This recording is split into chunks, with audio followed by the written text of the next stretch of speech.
Good morning, this is the Eager Beaver Show. You are listening to a True North Eager Beaver Media Incorporated podcast.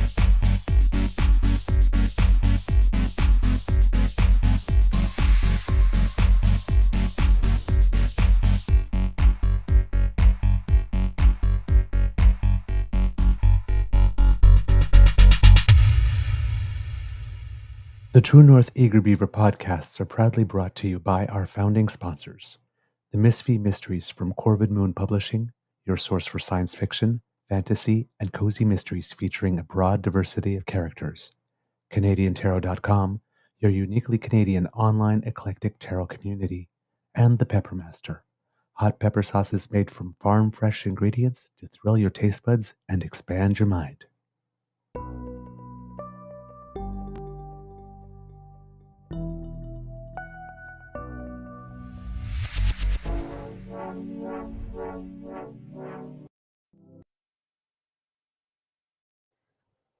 Well, good morning and hello, kids, and welcome to season 4 and episode number.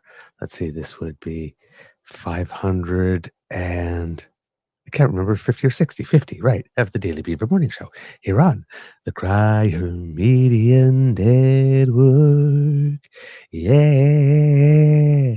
And for some reason, I should remember that because I just typed up what Friday's show was about like 10 minutes ago. But numbers today, just going through the sieve that is my brain. I am your host, the Eager Beaver, pronouns he, him, hey, Mr. Beaver, hey. And with me, as always, is my good friend, Mr. Grizzly. Today, recording day is Monday, January 6, 2025. And if you've been following news from the United States has not taken a day off. It's like, so 2025, that's a no on just pacing out the news slowly so that we can take it in, right? Okay. And news is coming fast in Canada as well, although not as fast as the United States. Big day in the United States today, January 6th. So a lot of people all over the web talking about how they do not plan to storm the Capitol today. Oh, really? Yes. Because they don't need to, I guess, because their guy won, or what? Well, I don't know. And Democrats as well, because we recognize that elections are things you can lose. Right. It's not, you losing does not mean it was rigged. Yeah, correct. Sometimes you lose. Sometimes Mature adults deal with that in mature adult ways, like not storming a Capitol. I think that's reasonable. I mean, it's a pretty low bar, but you know, don't do crime. Yes, but there's a lot of people bragging. Yeah, It's like, well, I'm not planning to storm the Capitol today. I don't know what you guys are doing. So anyway, so lots who's going on. bragging now? Who's doing the humble brag? Is that a Democrat or a Republican, or do we even know? Democrats typically today, okay. from So what I've been seeing on the way. Okay. It's a smug thing, I think. Right, okay. I wasn't sure if that was the case or not, because, you know. But then again, you know, it's like there's something a little interesting about, yeah, we know how to lose. It's a little... Well, not sure it's entirely the flex, but yes. Not a flex, but it is. It's like, yes, we're called reasonable human beings. We know that you won, and the guy we voted for, the gal we voted for, didn't. So we're willing to accept that. What? Yeah, we're willing to accept the results of the election because that's how the democratic process works. We cast a vote. Either the person we want to get elected does or doesn't, and we accept the outcome. Yeah, your vote is not a guarantee of an outcome. But shouldn't you be angry? Well, there's nothing we can do about it now. The people have spoken. So, yeah, we'll just get on with our lives. Yeah, but don't you want to storm the Capitol? No, why would we do that? It's amazing that the everybody wants a participation trophy crowd thinks that the only possible result is winning. I mean, It's like everybody wants screw everybody wants a participation trophy. Just give me the champions trophy every single time. Yes, basically is what it says. Yeah. Because that's not a step lower. I entered, therefore I should win. Mine. What do you mean? I submitted my audition for American Idol. How come I don't have a recording contract? What do you mean I'm not making it on the show? I have no talent. That I thought, but I showed up. Yeah, it doesn't. I gotta teach you a lesson. Life isn't fair. We're not all born beautiful and talented. Some of us have to really work just to keep our heads above water. And even if you are, it doesn't mean that somebody more beautiful, more talented can't show up on any given day. Yeah, exactly. Exactly. It's like I voted. I'm owed this result. I paid my taxes. The country should run as if I was running it. No, it doesn't work that way. So, big thank you goes to our founding sponsors, the Pepper Masters, the Miss V Mysteries from Covered Mood Publishing, and CanadianTarot.com. Mr. Grizzly, how is your mental health today? You seem a little up. I've been awake since 4 a.m., so I'm kind of okay. Up. You're very awake. Very awake, yeah. This is my second cup of coffee on the way. So, yeah, how's my mental health? Right now, it's okay at the moment. Little crisis when I woke up at 4 a.m. worried about, oh my God, will I got enough money? Lola needs to be taken care of. You know, that old chestnut existential crisis. You know, that sort of thing. So, but I'm a couple hours later, I'm doing a little bit better. Okay, good. I've just noticed that I've got this windswept thing on my, for some reason, my goatee seems to want to really, I guess I must have. I'm like trying to discreetly put it back during the show, but it's really not working. Oh, well, I lean a little to the left today. Woo. Okay. So, kids and cubs. In the news. Oh, by the way, before we get there, I finally got to see Wicked over the course of the weekend. And it took a superhuman feat, but I literally knew almost nothing about it. I've read the book, I saw the musical, because I did not want to know anything about the film. There was this thing that went viral at one point, like this, so I knew that Jeff Goldblum was in it, because I didn't even know that. But there were people in the film. I had no idea were in the film. Like, I've literally avoided reading everything. I loved it. It was so much better. I know nothing. So much better than I expected. I've never seen the play. I've never read the book. Although the book I have no interest in whatsoever. I know that, it's a musical, not a play per se, but and I've heard some of the songs from it, like Defying Gravity. I mean, come on. But I've not seen the film yet. I think this week we're going to go check out A Complete Unknown, which is the Bob Dylan. Good. Told it's great. Yeah. I got Bridget's mom and dad gave me movie passes for Christmas, so the two of us will go out and check out a movie. Yeah. No, there's a lot of good movies out there right now. The Conclave that I recommended to you guys a while ago, for a whole bunch of awards, because award season has started. The Golden Globes were last night. But Wicked, I have to say, was better than I had hoped for in pretty much every way. And I mean, it's a 2-hour and 40-minute movie.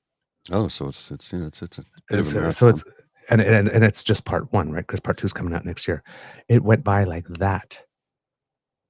It really went by like that.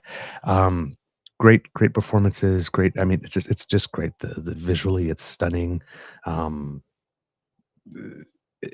It was really worth you. I was really impressed because, when there's a lot of hype, the Barbie movie was like that as well. A lot of hype. You think like this, and then you go there and like Barbie, as soon as you saw visually what it was like, oh my God, it's like there's so much work that went into this. You could tell, and it was so good. But this was the same thing. And yes, it is good that my beaver sweetie spoke up the first time when we went to see it, and the colors were all sort of gray and the sound wasn't there. Because had we seen the whole movie like that, I would have come back. See what the big deal was. It's like, why is everybody talking about this? It was gray, and I mean, all the sound was low. So, If you have not seen it yet, if you're one of the few people that have not seen it yet, it's worth it. And yes, now I cannot wait to go to the sing-alongs because I was a very, very good musical theater geek while I was watching the movie. I only I only moved my mouth to the words every now and then, but You it didn't made no actually sing along. sound. So I learned a new term this morning. You remember the term Okay. we used to say throughout the 90s? I don't know when it started to take place. It might have been the late 80s, early 90s. People used to say going postal, right? Somebody's going to go postal. Well, apparently that has been supplanted with it makes me want to go Luigi on you. Ooh. Okay. Yeah. I don't like that. I get it. I don't think I like that one. I get it. I fully get it. You know, I don't think I like that one. The more I read about American healthcare and insurance and what people pay, how people I've read stories about people who have stayed in a terrible abusive relationship because their spouse or partner had them under their healthcare coverage through their employer. Yeah, because you don't have your own and yours is not portable. Right. Just silly. And the other thing I've heard too is people who are also in a terrible spousal relationship are also their spouse is miserable because they hate their miserable job and hate their lives, but they're tied to their job because of their health insurance. Exactly. I'm like, this is just a terrible, terrible system they have. Oh, it's a horrible system. And how they deny people constantly. Oh, that's out of network. And apparently the CEO of United Health just went to an out-of-network doctor. Now, I don't know what out-of-network actually means because I'm Canadian. Would that be like going out of province? But apparently the network could be within your same city. Yeah, that it's sort of in network, that one isn't? Yeah, pretty much. So, like, if you have an emergency and the ambulance picks you up and brings you to whatever hospital is, you're like, let's say you're not in a state, like, not that hospital, it's not in my network, I'm not covered, you get screwed. Yeah, you're going to pay. So there's the possibility that you pay for all this insurance. And you don't get and when covered. there's an emergency that happens, like this, let's say you're not able to speak for yourself, you're just brought somewhere that's out of your network. And you paid all of that for nothing because you still get the bill. Yeah. So in other words, you paid for coverage and you get none. Yeah, it's a terrible system. And I mean, and the thing that I don't get about that system is like when we talk about temporary foreign workers, right, in Canada or else in the United States, you're tied to your employer, right? Correct. So if your employer is not good and you want to leave, it's not like you can go looking for another job with another employer. Like maybe you can, like this. I'm not sure if you do happen to find one in the couple of days between, like this, and can go and say, well, let's see, I have another letter. Maybe they extend you. But I mean, what are the odds of that happening? So if that is even a loophole in the first place, let's put it that way. But you're tied there like this, and you can't look for better conditions. You can't ask for better salary. You're often paid less, and well, it's the same system that you have for temporary foreign workers for all of the American population. Yeah. Except it's not salary and working conditions. It's your health care that keeps you tied to a place. Because everybody needs health care. Yeah. Because humans frequently commit the cardinal sin, according to the United States, of taking ill. Of being human. You committed the cardinal sin of being human. You should lose everything you've worked for. I don't understand that philosophy. Well, that's the largest issue for bankruptcy in the United States is medical bankruptcy, which is not a thing here in Canada. Now, that being said, we do have to improve our system. Oh, yeah. And we do have to get full pharmacare for everyone. Yes. We do have to improve our system, and that's not up for debate. And I hear people say, well, I had to take 3 months off work for chemotherapy or whatever the case is, right? And I'm like, yeah. And they go, well, EI only goes so far and it doesn't cover all the bills and some of the medication isn't covered. I'm like, those are the gaps in the system we need to fill. Because if you're somebody who works in the service industry, so you probably earn a decent living in the service industry, depending upon what your position is, right? You might earn a decent living, you might be just getting by. Because service industry is also like a fast food restaurant. Right. You're not making a fortune there. Yeah. And they probably don't give you full-time hours, so you probably don't have any benefits. They work Right. you 38 hours a week to keep you under the limit of 40, which would mean they'd have to give you full-time employment and benefits. So the gap there is, okay, you'll get EI, but it's not going to be enough. And now you got to cover these additional drug costs, which aren't covered by the province or, so there are gaps in our system. I'm not saying it's perfect. It's not. But I do know I have yet to meet anybody. I've yet to meet anybody who's had to declare bankruptcy due to a medical issue. I'm sure it does happen in Canada, though. Oh, yeah. Because and it's not because of the cost of your health care. That's not it. You're declaring bankruptcy due to a medical issue, due to the fact that you can't work and you have no income. Yeah, there are certain people, for example, certain cancers. We talked about it on the show when you talk about extra treatments and equipment and kind of. There are certain people that are paying correct several thousand, even tens of thousands, sometimes in the year. That is correct to maintain life. To maintain, yeah, exactly. So, there's things of that nature. What we need to do here is make it better. And now we have a possible future prime minister who wants to eliminate payroll taxes that he calls the CPP, privatizing healthcare because the public system's broken. Let's have the private sector rescue it. No, you broke the public system on purpose, so you could bring in your wealthy donor friends. I keep saying it, and I think it was Cassie who said it first. Watch for Weston Wellness Centers. They already have private clinics in superstores, Great Canadian Superstores, which is Loblaws. They already have their clinics there, and you can already pay a subscription fee to see a doctor immediately when you want to. And I think it's $650 a year or something like that. Look, they're trying to steer us in that direction. And if we are not careful, they will do it. They will do it. Mm-hmm. Meanwhile, I'm on the precipice of being able to get pharmacare and dental care because I'm unemployed. Yep. But I'm going to lose it as soon as I get it if Pierre Poilievre becomes prime minister because he just sees it as a tax that benefits. What did he say the other day in his interview? It benefits the wealthy. Benefits the wealthy.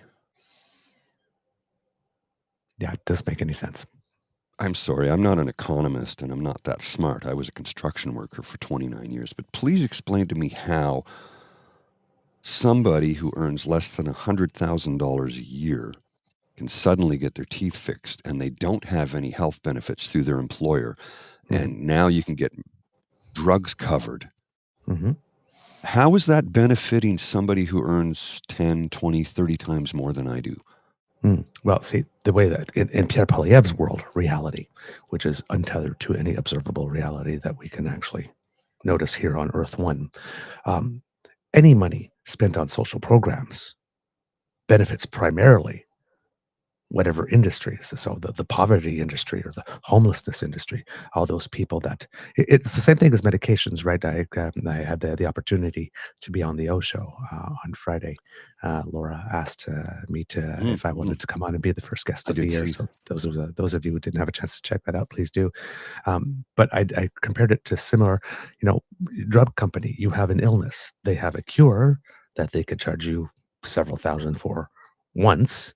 And you take it, or they have a treatment to sustain you for the next 30 years that costs several hundred a month. Which one do they market? Revenue stream. Right.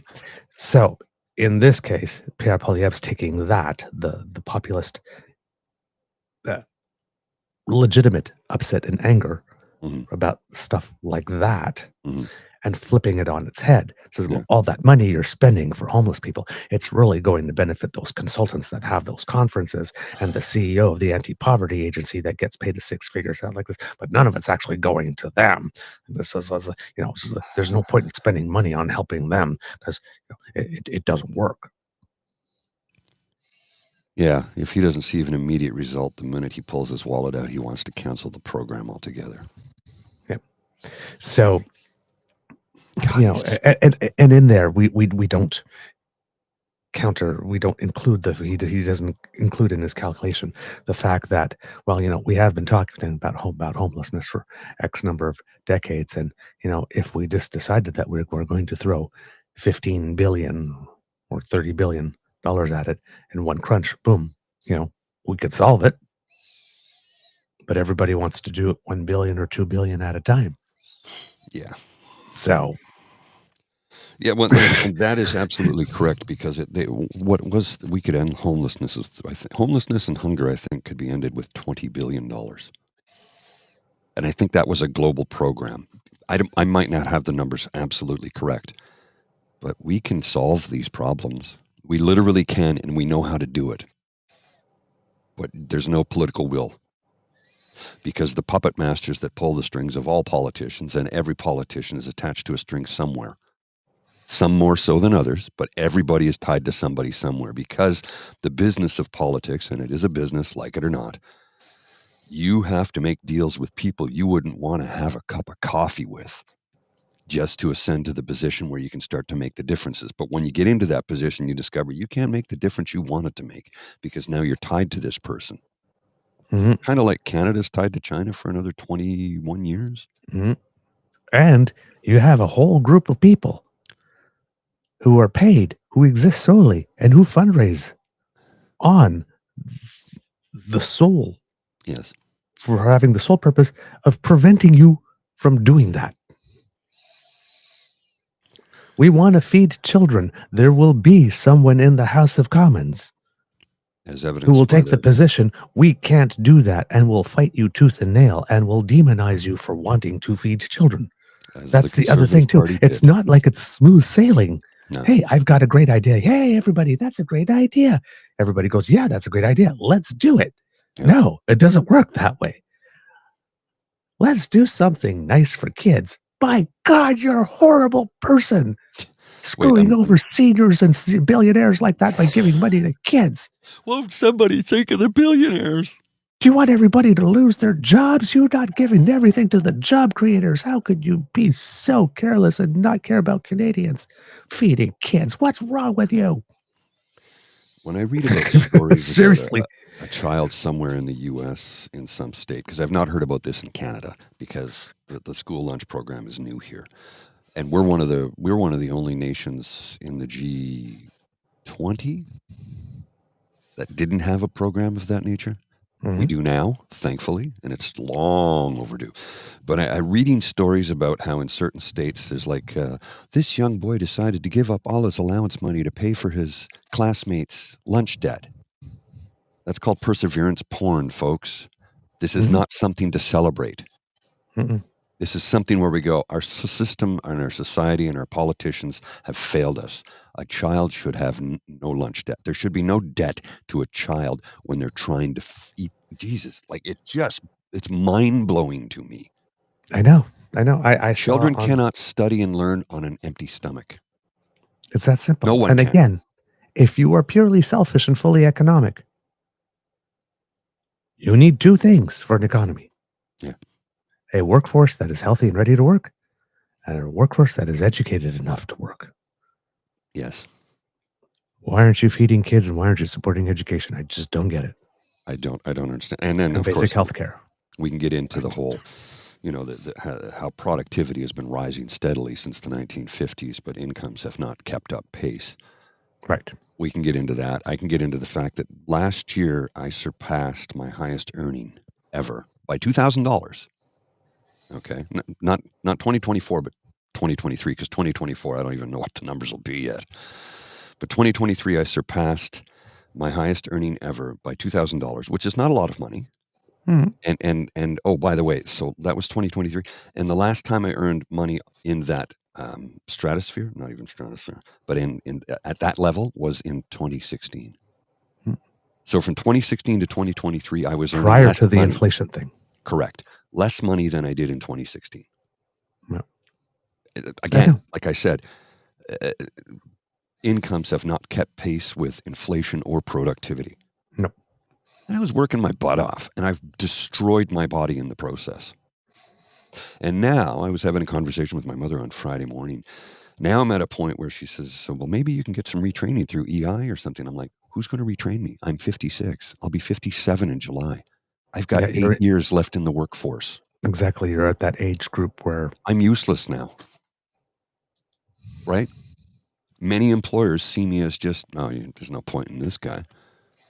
Hire him as a commissionaire. Well, that might have to happen because it's something I can do without killing myself. But only if I can do it Monday to Friday, 9 to 5. I ain't doing weekends and I ain't doing overnight. And people say, well, that's stupid. You should take the... I'm tired. I'm tired. I did years of shift work, overnights, going into work at 11 p.m. and working till 7 in the morning. I'm done with that. I think I've earned the right to say no to that kind of work because it destroyed me. I physically, emotionally, psychologically cannot do that kind of work anymore. Let alone the physical construction aspect. But when it comes to doing shift work or week, I can't do it. I need to have structure in my life. Not everybody does. I need structure. Yep. I get that time is a construct. I get it. And I also get that, well, take your lunch break at noon. I don't know what happened. You just went sideways, sir, there. Or did you join Batman's villain's lair or something? Time is a construct. The phone has decided. Lunch at noon. I'm not hungry. I'll eat lunch when I'm hungry. That's how I do it. I take my lunch break when I'm hungry. But I still need structure. It still needs to be, I start at 8:30, I finish at 4:30, it's Monday to Friday. Outside of that, I'm not functional. I'm not. And employers just, a lot of companies just want to grind you into dirt. Mm-hmm. I'm sure there's good companies out there, but I don't know where they are.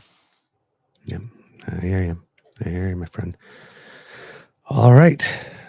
Moving on to the big news of the day. Oddly enough, relatively slow weekend, considering everything. Considering that today's a huge day in the United States, particularly, and that there's a lot of stuff going on in Canada. But the big thing here is a newspaper article in the Globe and Mail by Bob Fife and Marika Walsh that came out, I think, just before the weekend or early in the weekend, making some claims about what we can expect this week. However, before we get into that, let's get you caught up on how we got to where we are now. Originally, last week when we closed off the week, there were reports of the Quebec caucus also getting together, stating that they wanted the Prime Minister to leave, which were vehemently denied by the chair of the Quebec caucus, yes. Leaving us the impression again that maybe journalists were making some premature enunciations. It doesn't mean that these things are not going to happen, but seem to be trying to accelerate them happening by writing stories about potential leaks, or stories come from anonymous sources who are not at liberty to say, so therefore we are protecting their identity. That, like I said, probably have some kernels of truth, but maybe not fully, or not fully fleshed out. Since then, we've had certain polling come out. Again, Angus Reid, take always everything they say with a grain of salt. Because they like to, a lot of people think that they like to try to make things happen, and they are, by saying that party support for the Liberals is at 16% and the Prime Minister's approval is at 22%. So they are saying that it's at 16%. I find that a little hard to believe. 16 is rather low, and I also find it hard to believe that, in this poll, that they're saying that the Prime Minister is actually not a drag. It is at 22%. That's a low approval rating, but it's like, wouldn't it make a better case to say that the Liberals are 22% and the Prime Minister's at 16, and the party's at 16 with? So if you're trying to make that case, right? So that's a little odd to me. But 22 is not great. 60 is not great. Even 20 and 26 wouldn't be all that great. Of course, so according to the sources, Quebec caucus chair has been consulting with the 33 MPs in the province. And he said and there was a Quebec MP, Alexandra Mendez, who has already been on the record as saying that even though she doesn't believe it herself personally, she's heard from her constituents that he's got to go. And again, she's on the record saying, as far as I know, the consensus was that the Prime Minister should step away. That has been the consensus that has been communicated to the caucus, and that he was meant to convey to the Prime Minister as caucus chair. David Hurley from the Hurley Burley podcast, who I believed used to be a campaign coordinator for Premier Kathleen Wynne, if I'm not mistaken, I haven't among seen other them people. in a long time. Are they still producing content? I haven't seen them in a long time. Yeah, Yep. okay. Yep, they're still Maybe producing content. Disappeared from my feed somehow. Yeah. He stated, well, I expect everybody's expectation is the Prime Minister will return to Ottawa and will announce he's resigning. I think that progression is necessary because the NDP could make the government fall at the first confidence motion that's available to them. They're on the record as saying that they would do that. And CBC had reported that they had obtained an email that had been circulated among caucus members outlining a path forward that includes prorogation and a quick leadership race. So that was the kind of stuff that had happened prior to the weekend. And then the weekend came along and we got that news article from Bob Fife of the Globe and Mail. This one was stating that I don't know what happened to your camera there. You've gone back to the villain's lair from the Batman TV series from the 1960s. I know it's for some reason it just depends on the day. Some days the phone doesn't time out once during the show, and on other days it decides it's going to time out every 2 minutes or so. Kind of like my so I camera have to keep on zooming in reaching and and out touching on the its own. screen. Yep, exactly. So in this article, now here it says published yesterday, which I find a little hard to believe because I saw stuff like this before. So this might have been either a second version with newer information or rewritten. But because the earlier reports was that he would announce Wednesday because there was a huge caucus meeting scheduled for Wednesday. That's what we heard on Friday, and that they had set aside up to 6 hours for it to happen. So 6-hour meeting. And so I don't know if this was updated. I don't see anything on the article that says was updated. This one says that it was published 8 hours ago. But I did see something earlier as well. But this one says, Justin Trudeau is expected to announce as early as Monday, so as early as today, that he will resign as Liberal Party leader. 3 sources said Sunday as the Prime Minister faces a caucus revolt and dismal public opinion polls that show his party will likely be swept out of power by Pierre Poilievre's Conservatives. The sources stressed that they don't know definitely when Mr. Trudeau will announce his plans to leave, but said they expect it will happen before a key National Caucus meeting on Wednesday. So, with the caveat that authors of the article do not write the headlines. Headline, Trudeau expected to announce exit as party leader before National Caucus meeting Wednesday. Trudeau expected does not necessarily mean he will, but it is written as a fact. But the key word here is expected. Right. And then you get 2 paragraphs into the article. The sources stresses they don't know definitely when Mr. Trudeau will announce his plans to leave. So basically, you get 2 paragraphs into the article and the title doesn't hold as much. Now, does it mean that all of this is possible? It just means that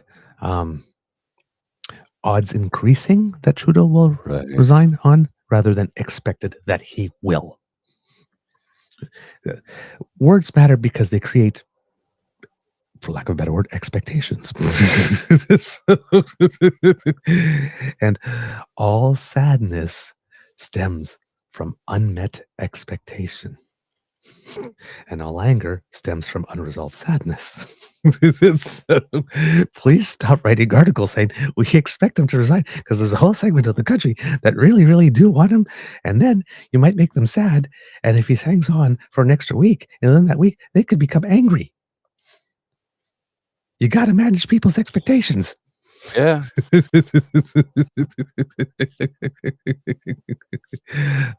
But I mean, does look like the walls are closing in, the trap door is opening, and the lights are getting dim. There's less air in the box, and all the metaphors that you could want to put in there.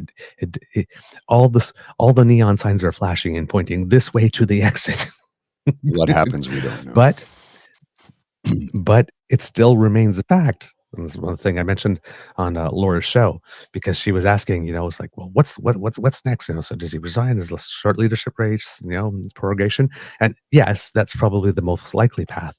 But I also said, Douglas comes and helps clear things up. And I actually think I might have did the opposite, because I said, we're actually facing a scenario like this, a possibility where we could be going into the next election with 3 new candidates, period.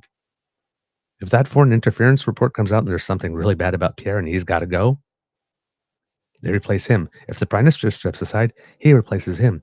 Who says that the NDP, now seeing 2 different parties with 2 different leaders, to decide, you know what, Jagmeet, you got to go too. You're no longer the guy. I mean, you were the guy to take on Pierre and Justin, but we don't think you're the guy to take on Doug Ford and Mark Carney, let's say.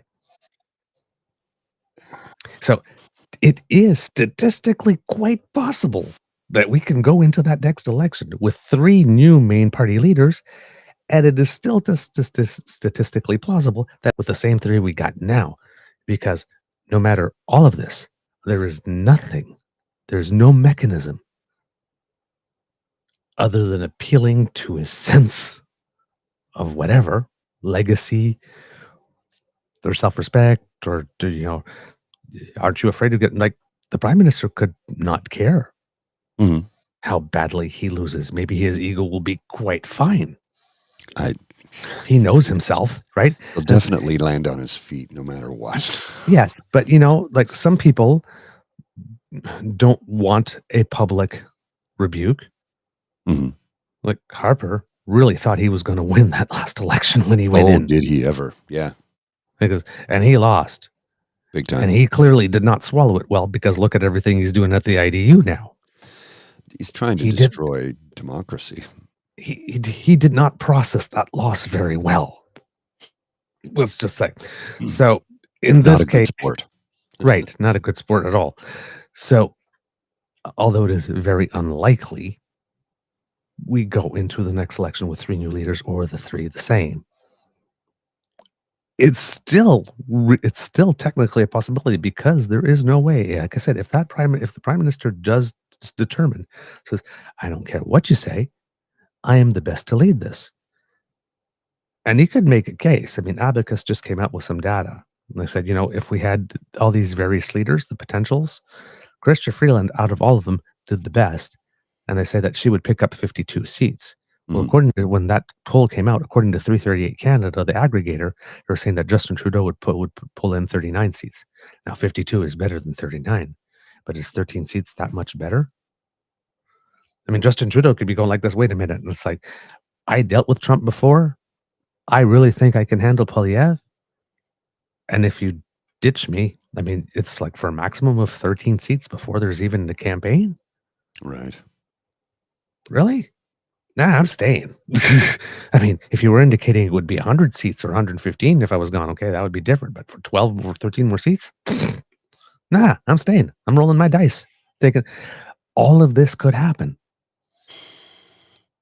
It really depends on his willingness to go, ultimately. And if he just stubbornly decides he's not, he could turn around at that caucus meeting and tell everybody, listen, I'm going whether you want it or not. So you're either deciding that you're running in the next election under my banner, or you're telling me now that you're not running, and we'll prorogue and find new candidates.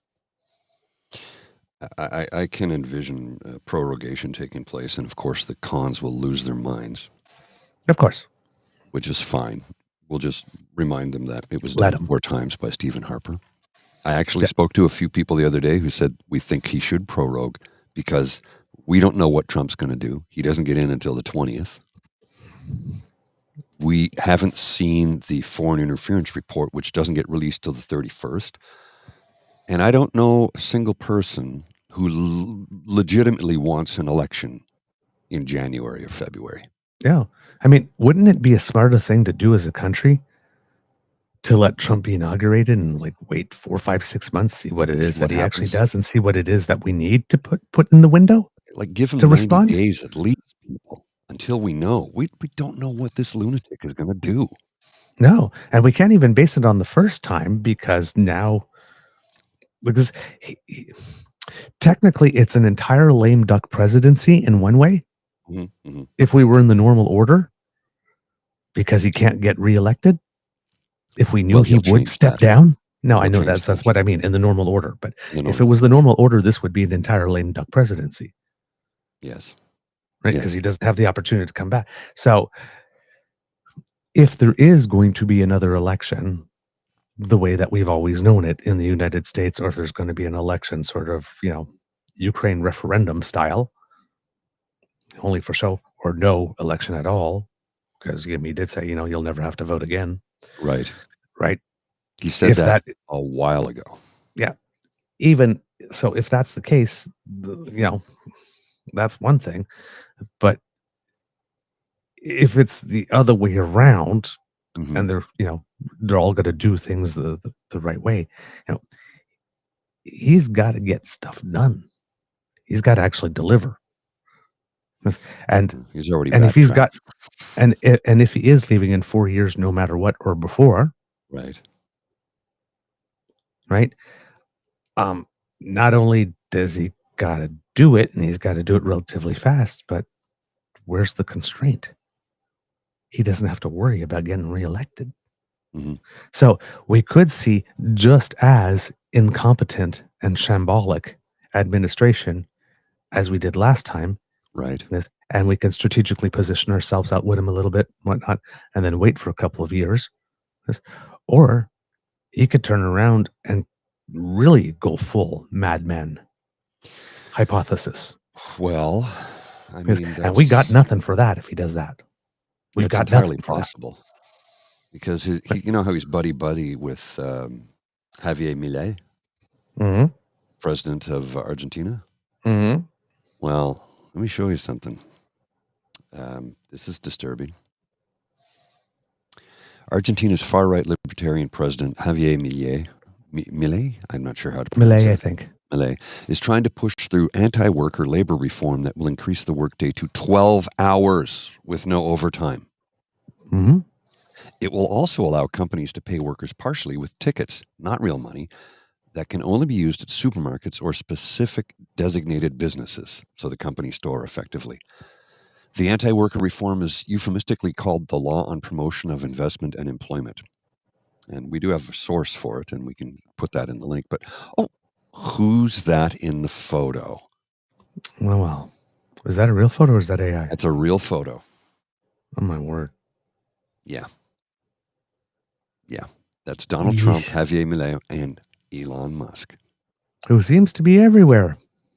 Yeah. He's stuck his nose in the UK politics recently, and German politics recently, and gee, seems he bought more. Seems Elon thinks he bought more than the U.S. presidency with that $250 million. He's in the UK saying we got to get rid of this guy, Not Nigel Farage. Who's the? I know. He wants to get rid of Farage. I'm like, I thought those guys were buddy.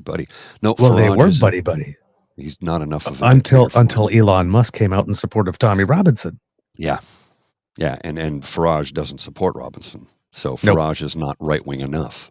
Not right wing enough. Oh, and by the way, speaking of Tommy Robinson, it seems that he finally got his date with Goldie Gamari. By the way. Oh, did he? Yes. There's some pictures of the two of them together. Goldie Gamari, again, making this big stance. Nobody could tell me who I could talk to. Nobody told you could talk to. Everybody just told you it was really dumb to be talking to that person. It's a free country. You could talk to whoever you want, and you just don't know why you chose him. It's like, just like nobody's allowed to tell you you're not allowed to talk to somebody. It's like we're allowed to question your judgment and your decisions. Boo-boo kitty. I never understood this thing. And it's a really conservative thing. It's like, I'm entitled to my opinion. I can do what I want. I can talk to. It's like, nobody said you couldn't. Nobody's stopping you. Like, you can't. Your opinion is dumb anymore. Actually, you can.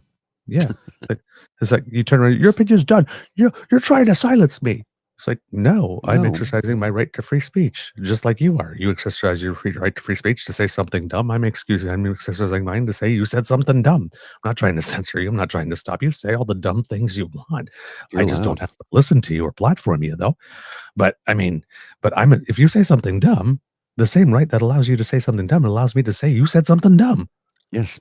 And It's you got to just- remember, see, what they want is part of their free speech, absolutists. They want to be consequence free of the things they say. Mm. And that's not how it works. No. Free speech and speech free of consequences are two entirely different concepts. Well, I don't know if you noticed, but recently Elon Musk has said we're changing the algorithm and we're going to change some of the rules here on Twitter to disallow hateful speech and blah, blah, blah. We want to be a little bit more upbeat and happy. So somebody asked Grok what the hate speech would be and what they determined would be hateful and angry. And, it would be speaking out against the president, the owner of the company, anything that most human beings see as bad. So in other words, his happy joy, rainbows, sunshine, lollipops is people praising Trump. If you say anything bad about Trump on his platform, you're going to get banned. Mm-hmm. And people So free speech, right? As long as I like what you're saying. And people, using the N word 252 times more than they did before. Yeah. No, that'll be allowed. That'll be allowed. Yeah, exactly.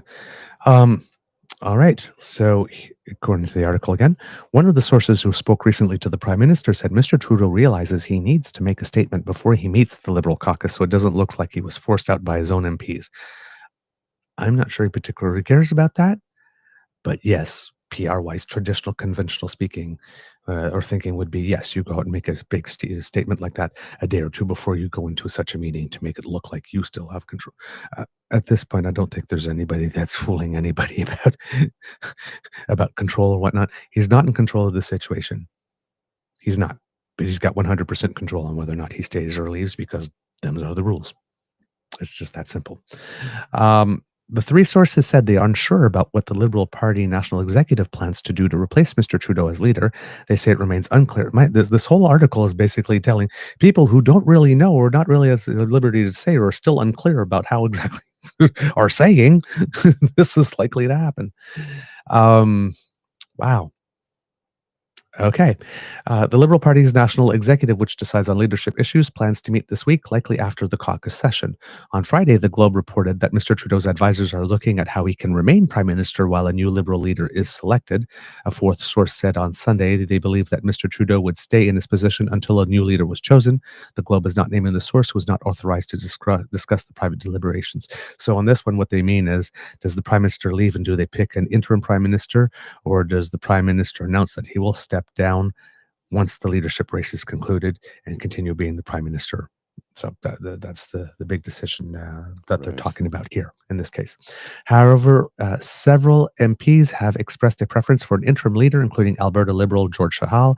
He wrote a letter to his caucus colleagues with that request last week. I would take that one with a particular grain of salt as well. George Chahal is the MP from Alberta who got caught in the last election removing an opposition candidate's, an opposing candidate's literature from someone else's doorstop, and was sanctioned a little bit by his party for that and not given a cabinet position.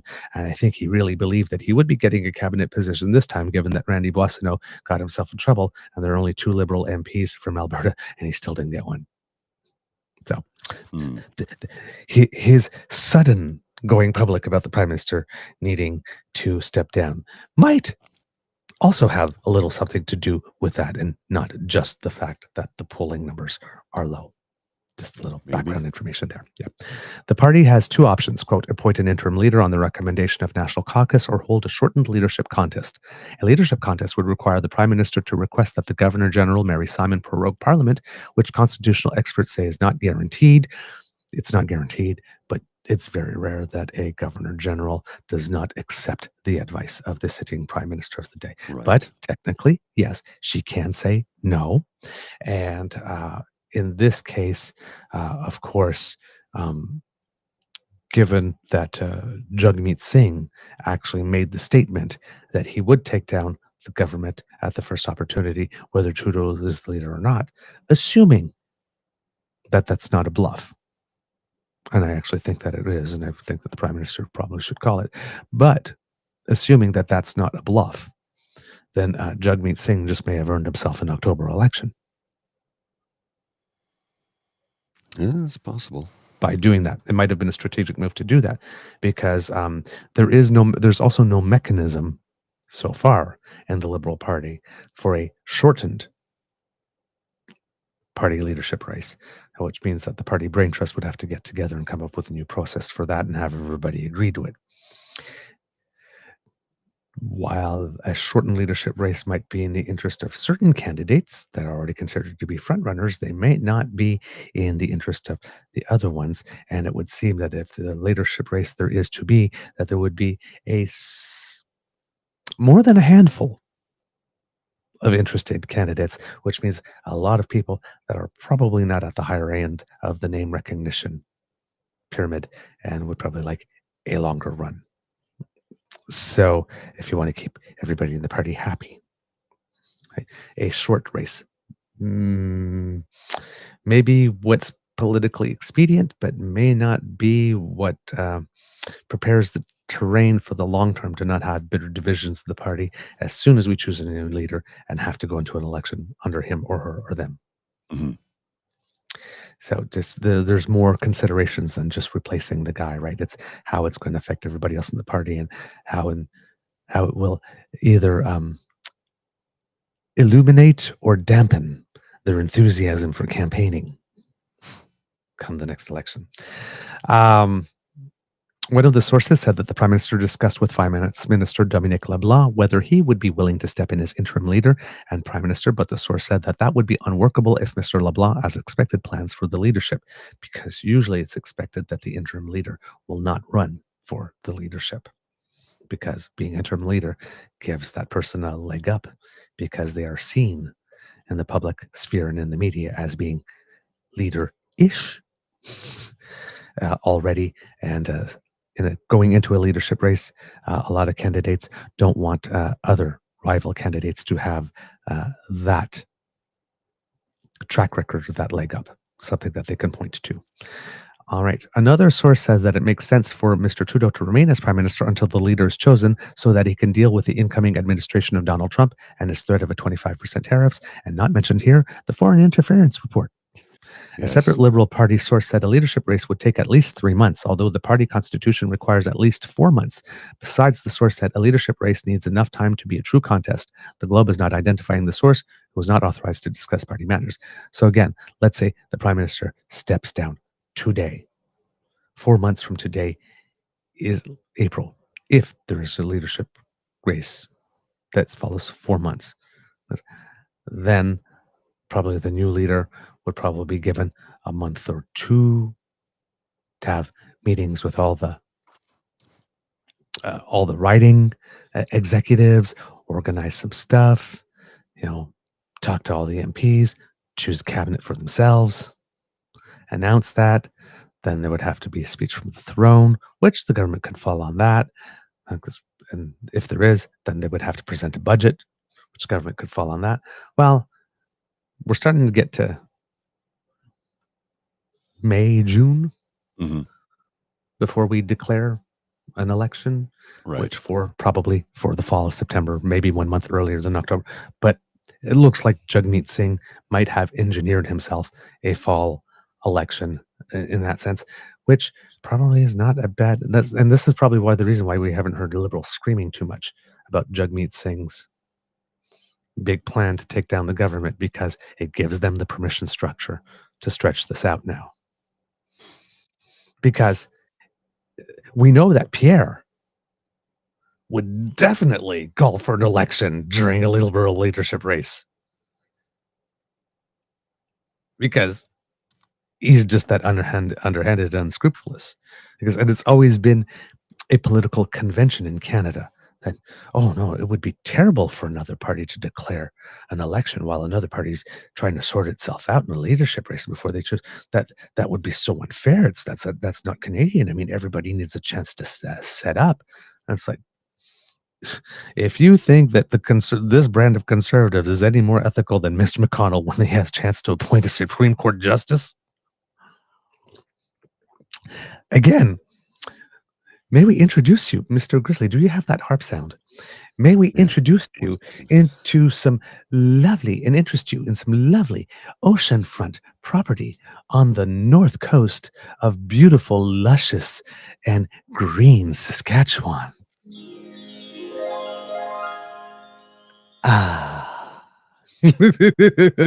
Oceanfront property in northern Saskatchewan. Remember, these straps are made with genuine Saskatchewan sealskin. Mm-hmm. For those of you old enough to know, that's Super Dave Osborne. Beach volleyball in November. Well, there is a desert in northern Saskatchewan. There is. Yeah, there is. There is indeed. Legitimately. Yep. The national executive is aware that shorter timelines can lead to bad choices, the source said. Really? You got to make a decision now. You only got 30 seconds. Gee, really? That could lead to bad choices. Okay. We did not know that. The individual played down an interim leader scenario, noting that no modern sitting prime minister has ever given over leadership in such a manner. Complicating matters is a scheduled March 28 vote on supply to allow the government to operate. The prime minister could make a request for prorogation before that date, the Liberal Party source said. Mr. Trudeau has remained largely silent since Chrystia Freeland's surprising resignation as finance minister and deputy minister on December 16th that led to renewed calls from Liberal MPs for him to leave. She quit on the day she was to deliver her economic and fiscal update, citing concerns over what she called spending gimmicks, such as the GST holiday and $250 rebates, and lack of seriousness in dealing with possible Trump tariffs. By the way, just to decide, saw some newspaper articles that said that Doug Ford's $200 checks are coming, and not one tree had to die for any Canadian in the media wondering, is this inflationary spending on a gimmick? Mm-hmm. Yeah, funny. No commentary about that, right? Nope. It's only bad when Liberals do it. The Atlantic, Ontario, and Quebec caucuses have signaled that most of their membership no longer supports Mr. Trudeau, remaining at the helm. Of the 100, there goes the camera again, Oh, well. And 53 seats.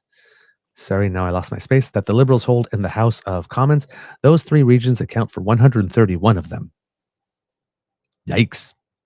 The Prime Minister subsequently told MPs that he'd reflect on his future, and his inner circle made it clear just before the holiday break that he wouldn't announce any decisions over that time period.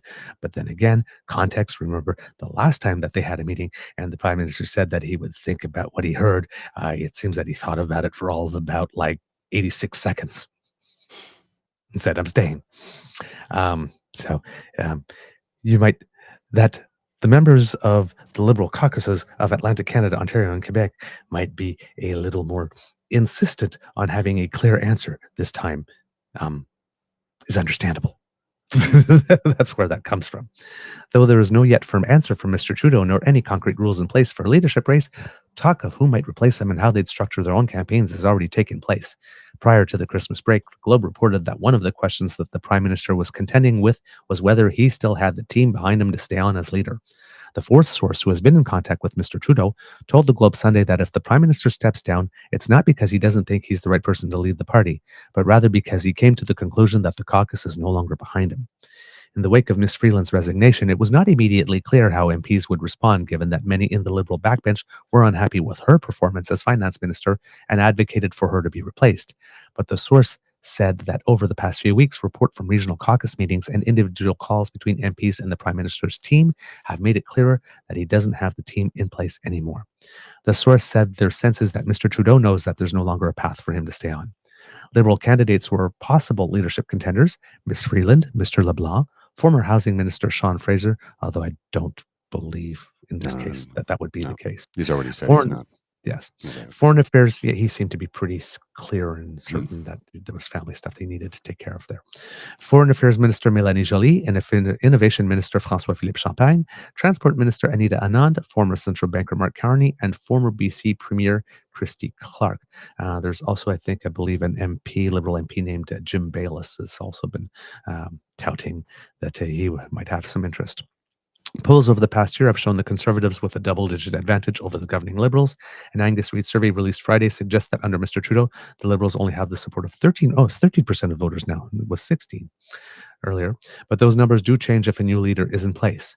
If Ms. Freeland were to take over, 21% of voters would cast a ballot for the Liberals, the highest number among the leadership candidates tested. But again, 21, not particularly high. Right. That's what I'm saying. The Prime Minister might just return. He's like, you know what? I'm a better campaigner than that. I think I can do it.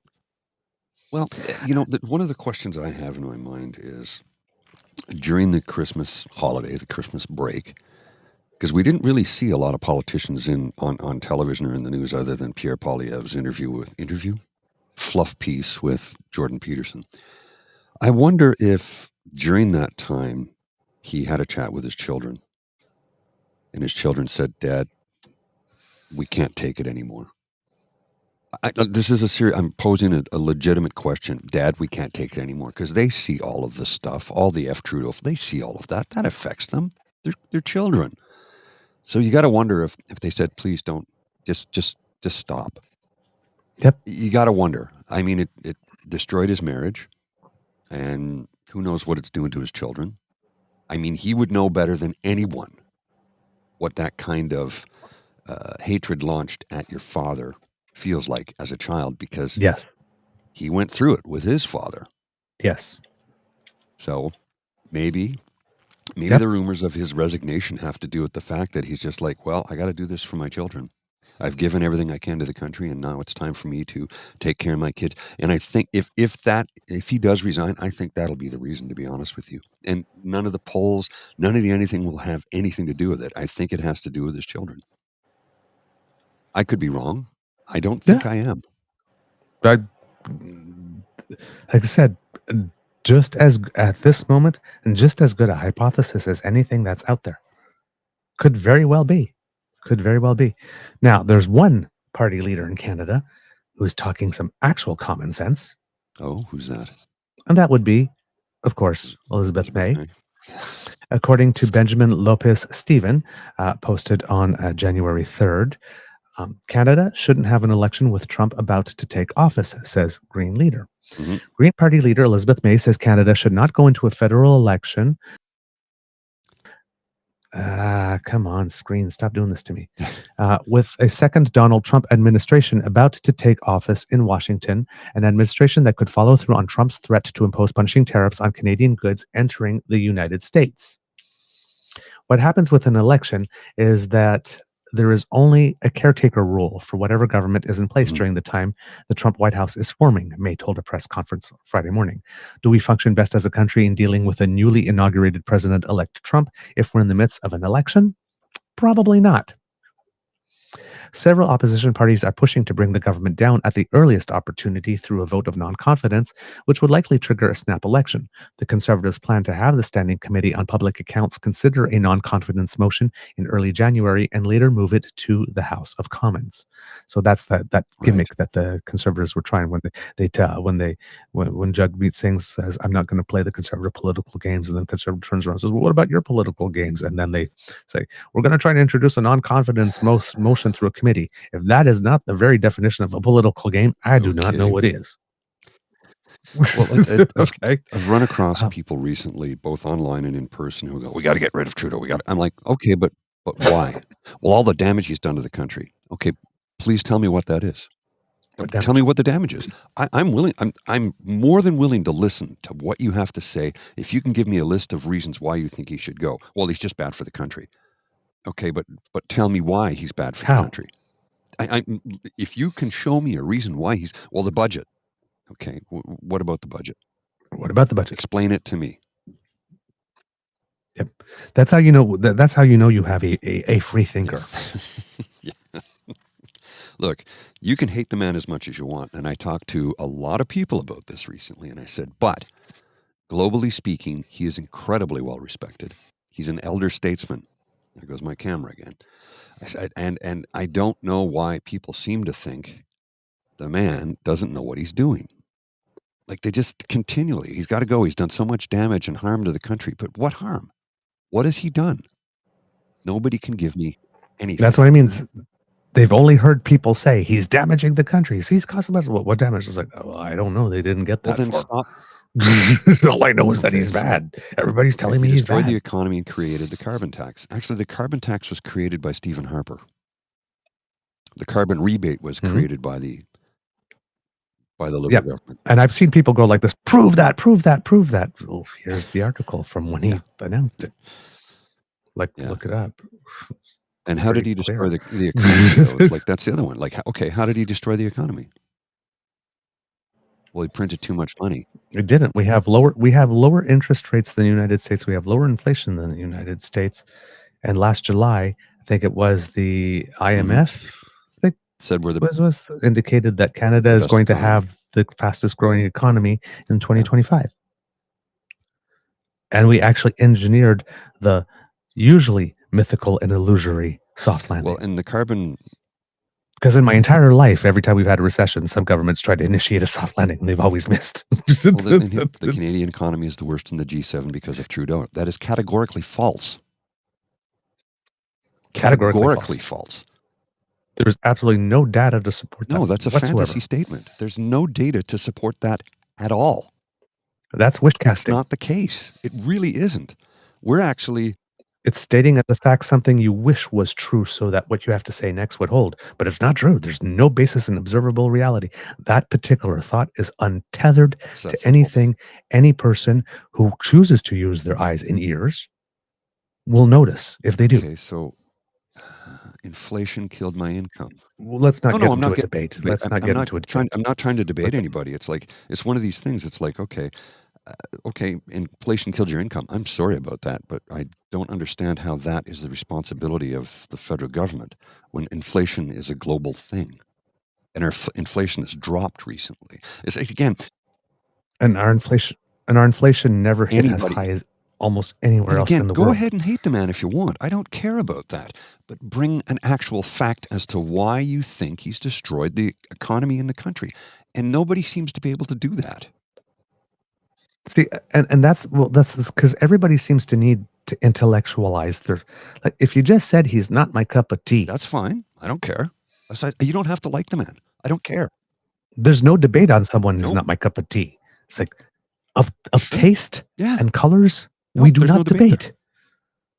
I like red. I like green. Well, okay, there's no debate. There's no basis to say that red is better than green or prettier and whatnot. It literally is a matter of taste. He's not your taste. That's fine. But he's not my taste and he's destroying the country. He's not my taste and he's evil and he's not my taste and he's a tyrant. It's like, why? He's not my taste is enough. Yes. It's enough of a reason. Just like no is a complete sentence. You don't have to justify it. You don't have to explain. Would you like to do this? No. Why? No. Okay. I don't want to. That's it. That's the end of the sentence. Do you want to? No. I don't need to. I don't need to explain. I don't need to justify. I don't. No. I don't. Why won't you vote for him? I don't like him. Okay. Saucy Sea Witch. That's it. She's nailed it. The issue is that many Canadians are suffering from hunger and unable to pay their bills. Pierre Poilievre has consistently blamed Trudeau, and the lack of knowledge around civics makes it believable. You need, again, basic civics lesson. Healthcare is a provincial matter. Rents and housing is a provincial matter levied at the municipal level. And government does not control food prices unless they nationalize. Unless that happens, which you got to bring the grocery prices down. Well, then they have to nationalize the grocery change. And nobody's going to like that, especially the billionaires who own those chains. Right? Rule number one, don't mess with my money. And let's look at how Trump told the American people that he would bring down the price of eggs. Now he says, well, it's very difficult to do once you do that. The only way he could is if he nationalized the grocery change, which would be socialism. Bum, bum, bum. That's the time where your camera should have worked. Boom, boom, boom. I don't know what is going on with this. It's socialism. Socialism. Time for a new camera. I can't afford it right now. May said she's hesitant to weigh in on the Liberals' internal matters, but the debacle surrounding Freeland's resignation, quote, calls into question Justin Trudeau's judgment. It does. The Green leader argued Canada has, quote, 10 provinces, 3 territories, and 5 different parties in Parliament that can work together to address Trump's promise to slap a 25% tariff on goods entering the U.S. from Canada. Quote, obviously, Justin Trudeau's position is tenuous, May said. That doesn't mean Canada's position is tenuous. Thank you. As I said before, a couple of weeks ago, the fact that there is a crisis within the Liberal Party does not mean that Canada is in crisis. They are 2 separate different things. Thank you, Miss May, for stating the obvious. May criticized Trump's tariff threats, which she described as, quote, real, and said Canada has to, quote, negotiate from strength. She said Canada should make it clear that it won't cut out Mexico out of free trade negotiations with the United States, as every panelist on the At Issue panel, the most recent one that happened, said. By the way, I've noted the timestamp for the clip, and I'm going to play it for you at some point. But talking about what everything that Doug Ford's doing right now, let's throw Mexico under the bus. Every one of them, Coyne, Raj, and Hebert, who rarely agree, all 3, on everything, all agreed that that was just dumb. It's really dumb position to be taken. Canada should listen to Trump's concerns, but should also dispute the president-elect's nonsense claims that drugs and migrants are flowing into the U.S. from Canada, May said. We don't need to kowtow, she added. Yes, and we don't need to validate false claims. In late December, 2 of Trudeau's top cabinet ministers met with Trump's cabinet's picks to discuss how Canada's new border investments and ways to disrupt the flow of fentanyl into the United States. The ministers did not get a commitment from Trump's team to call off the tariffs. When asked how the federal government should respond to the president-elect if he imposes the tariffs upon taking office, May cited how Canada imposed retaliatory tariffs during the first Trump administration and leveraged relationships with U.S. governors, which was a strategy that was devised by the current Liberal government that the Conservatives are trying to tell you now are not up to the task.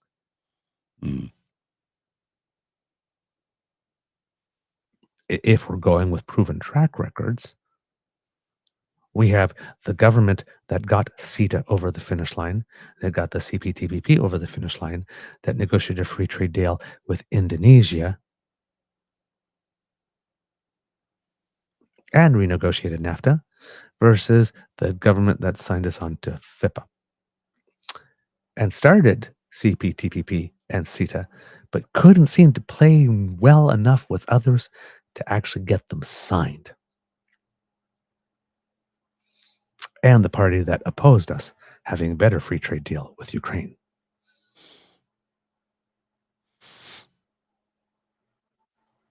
If we just look at Alberta right now, we see Danielle Smith completely roll over for one rich person in Australia who's not even part of the government so that they can bring back going to coal in a world where everybody's going for renewables. And she's out there standing that, and she's tripped all over herself. Oh, by the way, she did get a ticket finally to the inauguration ball eventually. So she did manage to get one. So she's not going 6 days just to go, look, Daddy, ain't I pretty? Look at me. Look, oh, Daddy, over here. Dad, here. Dad, why is he not looking at me? Daddy. Oh. So yes, she got herself a ticket finally. So she's going, but she's sitting there thinking that she's going to make the best deal for Canada. She doesn't have the ability to deal. She doesn't have that. Her politic. She doesn't. No, she's a premier. I guess, and everybody thinks that. Well, not everybody, but there's some people in Alberta and throughout Canada, Western Canada, who think that she is going to get a better deal. She rolled over for one rich woman in Australia who is not part of the government, but she's going to stand up to Trump while he is president of the United States. Really? Yeah. Yeah, I know. It's also very complex, complicated and convoluted. Yeah, I'd like to see that happen because right now, what she's doing in that grassy knolls, is Yes, it? I I believe think it is Grassy Narrows. grassy narrows in Alberta. Is there was going to be coal mining, and then there most definitely wasn't going to be. It was off the table, and all of a sudden, it's on again. One rich woman in Australia One. used her sway to make that happen. Like, and as we mentioned on the other show, Texas, the part of the world that Alberta so desperately wants to be, is number 2 in the United States for big battery storage and number 1 in the United States for renewables. Alberta was number 1 in Canada for renewables, even number 1 in North America. And she decided Alberta didn't need that anymore. And now you got coal again, even though you don't want it. You can't have windmills there because that will destroy the pristine views, but you can have an open cool. Or you can just do what they did outside of Canmore, and it's well known in Canmore. It's the scar, because there's a gravel industry there where they have literally, it's a big scar on the side of a rocky mountain just outside of Canmore. People in that area know it well. And it's called the scar. And if you buy a house that looks onto the scar, it's going to cost you a lot less than if you buy a house that looks over at the Three Sisters. Mm-hmm. And here's the thing. We have a recent kit that has joined us, Kit Environmental Coffee House. By the way, if you haven't, Kit Environmental Coffee House has their own podcast called Environmental Coffee House. Please check that out, because I did. We got a shout out on the show. Cool. Somebody on the Twitter let me know. So I went to listen to see where the shout out was. And of course, the shout out was near the end of the show. So I watched the whole show. But that was not a burden, because they had an extremely good guest that was really well informed. And that guest was telling us about things. Okay, we're talking about climate change, right? Forget climate change for a second. Let's talk about all the other stuff that we're doing. He's a hydrologist. Oh, okay. Right? How water works, the course of water, whatnot.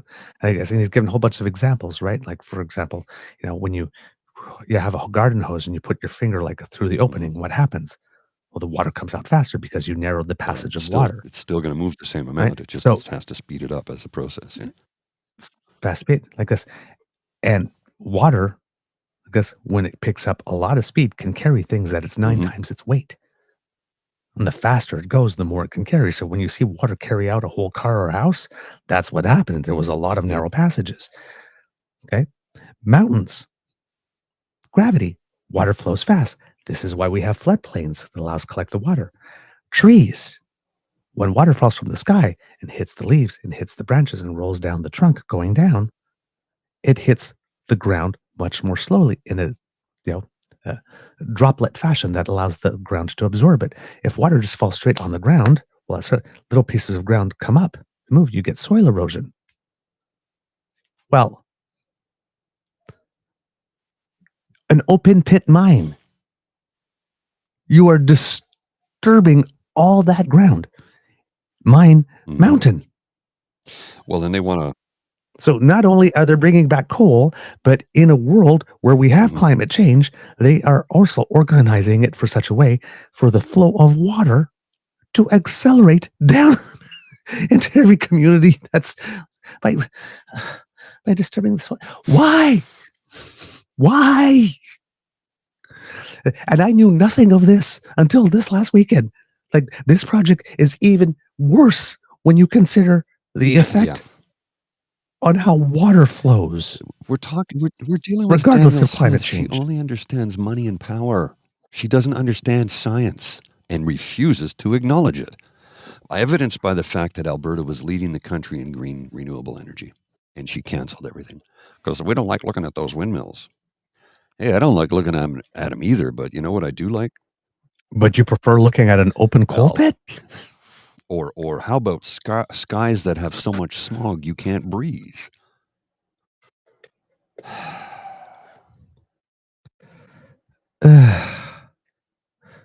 Christian. Oh my God, Christian. Anyone can sway Smith. Just wave a hot dog in her face and the inner toddler comes out. Oh, jeez. Ouch. Well, I mean, Ouch. Oh, so yeah. Elizabeth May appears to be the only one who's talking any type of sense at this moment with regard to the Prime Minister staying or going. I'm not sure, like I said, it quite possibly is going to happen this week. I mean, usually these type of journalists don't go this far out on a limb if there isn't something there. My criticism is the selection of wording that makes these things sound like they're already inevitable or in the bag when it is still possible that things would change. I like a little more caution in my writing when it happens, rather than the bold statement or the bold prediction. There are a whole bunch of other articles on the yes or no, or whether or not he's going to stay or not. That's going on, and you'll be able to find them. They're all pretty much good quality, but those are basically what I read from the Fife article are essentially the basics that are going on here. Now, there was one interesting article that did come out over the course of the weekend, opinion piece, with regard to the whole propaganda efforts that Pierre Poilievre has going on. He had his 2-hour, for lack of a better word, interview, or like a love fest. Yeah, fluff fest. Thank you. That fluff fest. I like that. Had a fluff fest with Jordan Peterson, and then he put out a. He calls it a movie. It's not a movie. About how everything's wacko, or everyone's wacko, and Robin Urbach, of all people. Yeah. Now, since I talked earlier about managing expectations, allow me to manage yours and say that you will still, at some point in the article, you will hear, oh, yeah, there's Robin. There she is. But still, there's some stuff in here. It's kind of interesting. Conservatives give in to their worst impulses with their wacko movie on Trudeau. So already, Robin Urbach admitting that conservatives have worse impulses. 1, and that they're given into them. 2, already a stretch for Robin Urbach. Just saying. So I figured, you know what? I'm going to go give this a read. Credit to Conservative leader Pierre Poilievre, who has, in a small way, taken action against youth unemployment even before he becomes Prime Minister. With the creation of his latest movie, which is partly named Wacko, the weird, wild, woke, and wonderful world of the people running our country. By the way, as an aside, I've also noticed a couple more articles over the past week about what might be going on in Trudeau's head, or conversations that Pierre might be having with himself. All those types of opinion pieces, just bypass them immediately. Because I am going to pretend that I'm in this person's head and this is what they're thinking. That's short form for I was really, really, really, really, really busy last night or on the weekend and hadn't had time to actually research anything. So I'm just going to write a fantasy piece about what I imagine is going on in someone's head. There's no utility to these articles at all. So, Mr. Poilievre must have employed at least a half a dozen members of a middle school conservative clubs from around the country and given them the important task of splicing video clips together to make themselves and their buddies laugh. These kids took all of your favorite Justin Trudeau related memes and jokes from the past decade about the Prime Minister appearing in blackface, about Environment Minister Stephen Guilbeault's past antics as a member of Greenpeace, about former Finance Minister Chrystia Freeland's musings about a vibe session, and created a 12-minute movie set to weird opera music to highlight the zaniest aspects of the cast of characters who have run the government since 2015, using a British narrator, the erudite-sounding voice you normally hear in a wildlife documentary describing a lion eating an antelope. The movie describes Mr. Trudeau's whackonomics. It's the whackamaniacs, with a clip of Mr. Trudeau saying the budget will balance itself, which he didn't actually quite say. If you actually listen to the full clip, he kind of said that if you make spending investments that return more money over time than what you plan to spend in the future, eventually the budget balances itself, which is actually true. It's like, if you keep on spending, if you've got a $100 debt and you keep on spending $75 a month while bringing in $100, after 4 months, you've resolved your $100 debt. A budget actually can balance itself. You got to remember the rest. You got to remember the over rest time. of the quote. It balances, don't balance. Read the whole frickin' quote, people. Based on the choices that you make. Not like you just wake up one day and say, budget balance itself, and magical harp. It happens. Right. But they keep on framing it like that. Also never said we wanted proportional representation in the next election. Never said that. And everybody said that he did. He said he wanted ranked ballots. But let's just gloss that over because that's ancient history. That doesn't serve our narrative. Yes. So the movie describes Mr. Trudeau's whackonomics, his minister's wacko tirades, with a clip of Health Minister Mark Harland ranting about climate change. Oh, yes. Mark Harland, when he apparently made some comment about like people Pierre wanted everybody to get into their car and take a trip, and says, yes, thus causing, GHG reductions.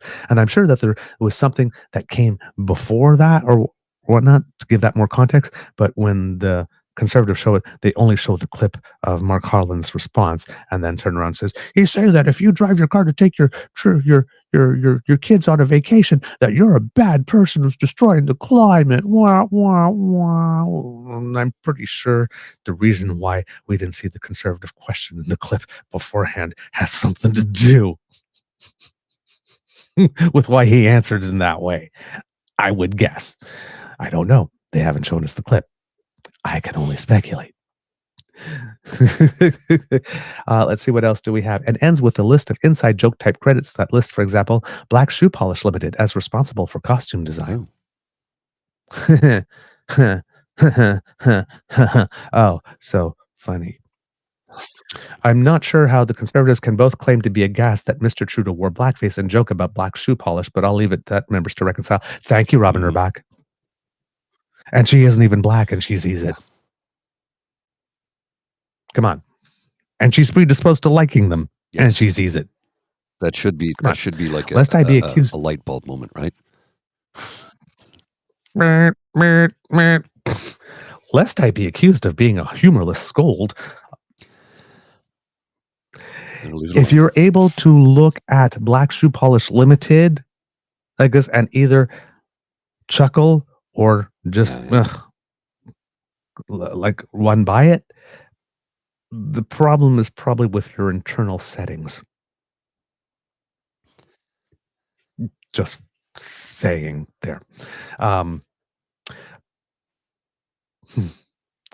Lest I be accused of being a humorless scold, I will point out here that I like humor, particularly the funny kind.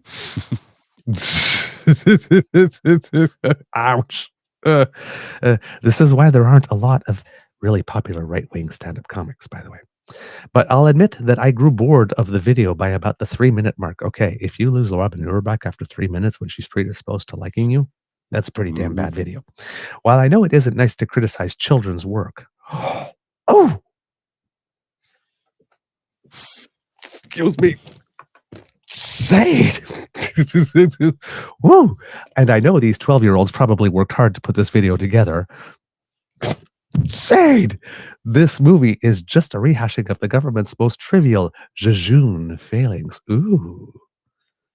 25 beaver points for the appropriate use of the word jejune. Robin, you're making my nipples hard here. Jeez, sorry. This movie is just a rehashing of the government's most trivial jejune failings with jokes that were stale even years ago. Have you heard the one about the Prime Minister wearing blackface? There are plenty of serious things about which one should criticize this government, like destroying our immigration system, not really, and turning a blind eye to foreign interference, not really. That Mr. Trudeau also likes to play dress up should be relatively low on the list of Canadians' concerns, and jokes about his costumes stopped being funny 3 years ago. In fact, they stopped being funny about 3 seconds after they were made. She has more tolerance than I do. Now, government did not destroy our immigration system.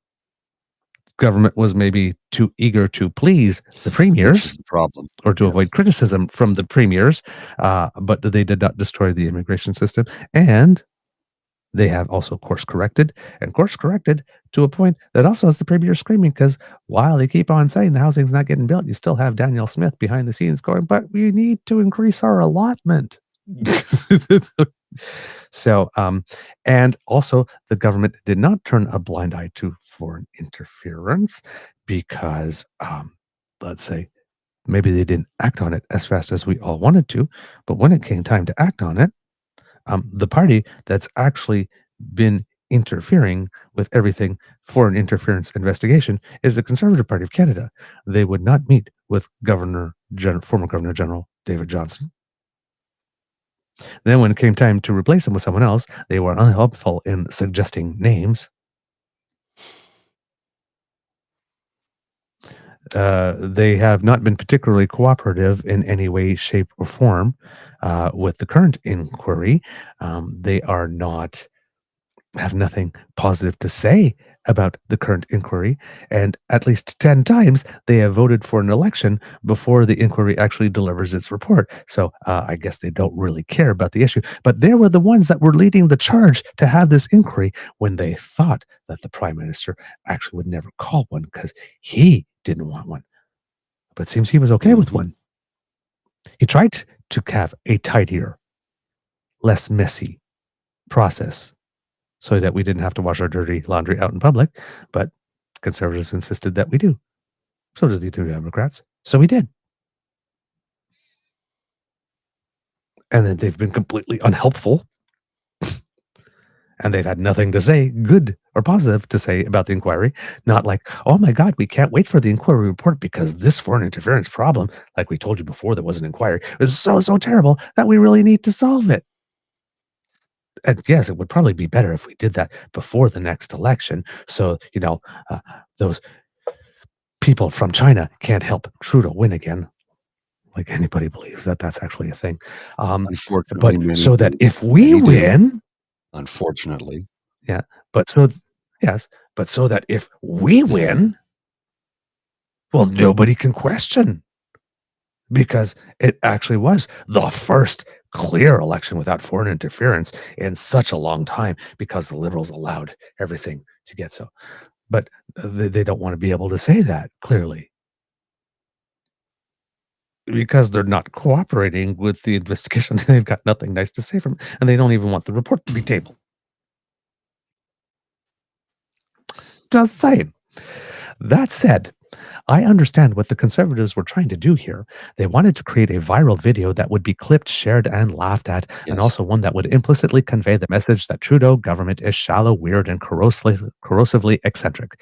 This video does accomplish that, but what it also does implicitly is show the Conservatives giving in to their worst impulses.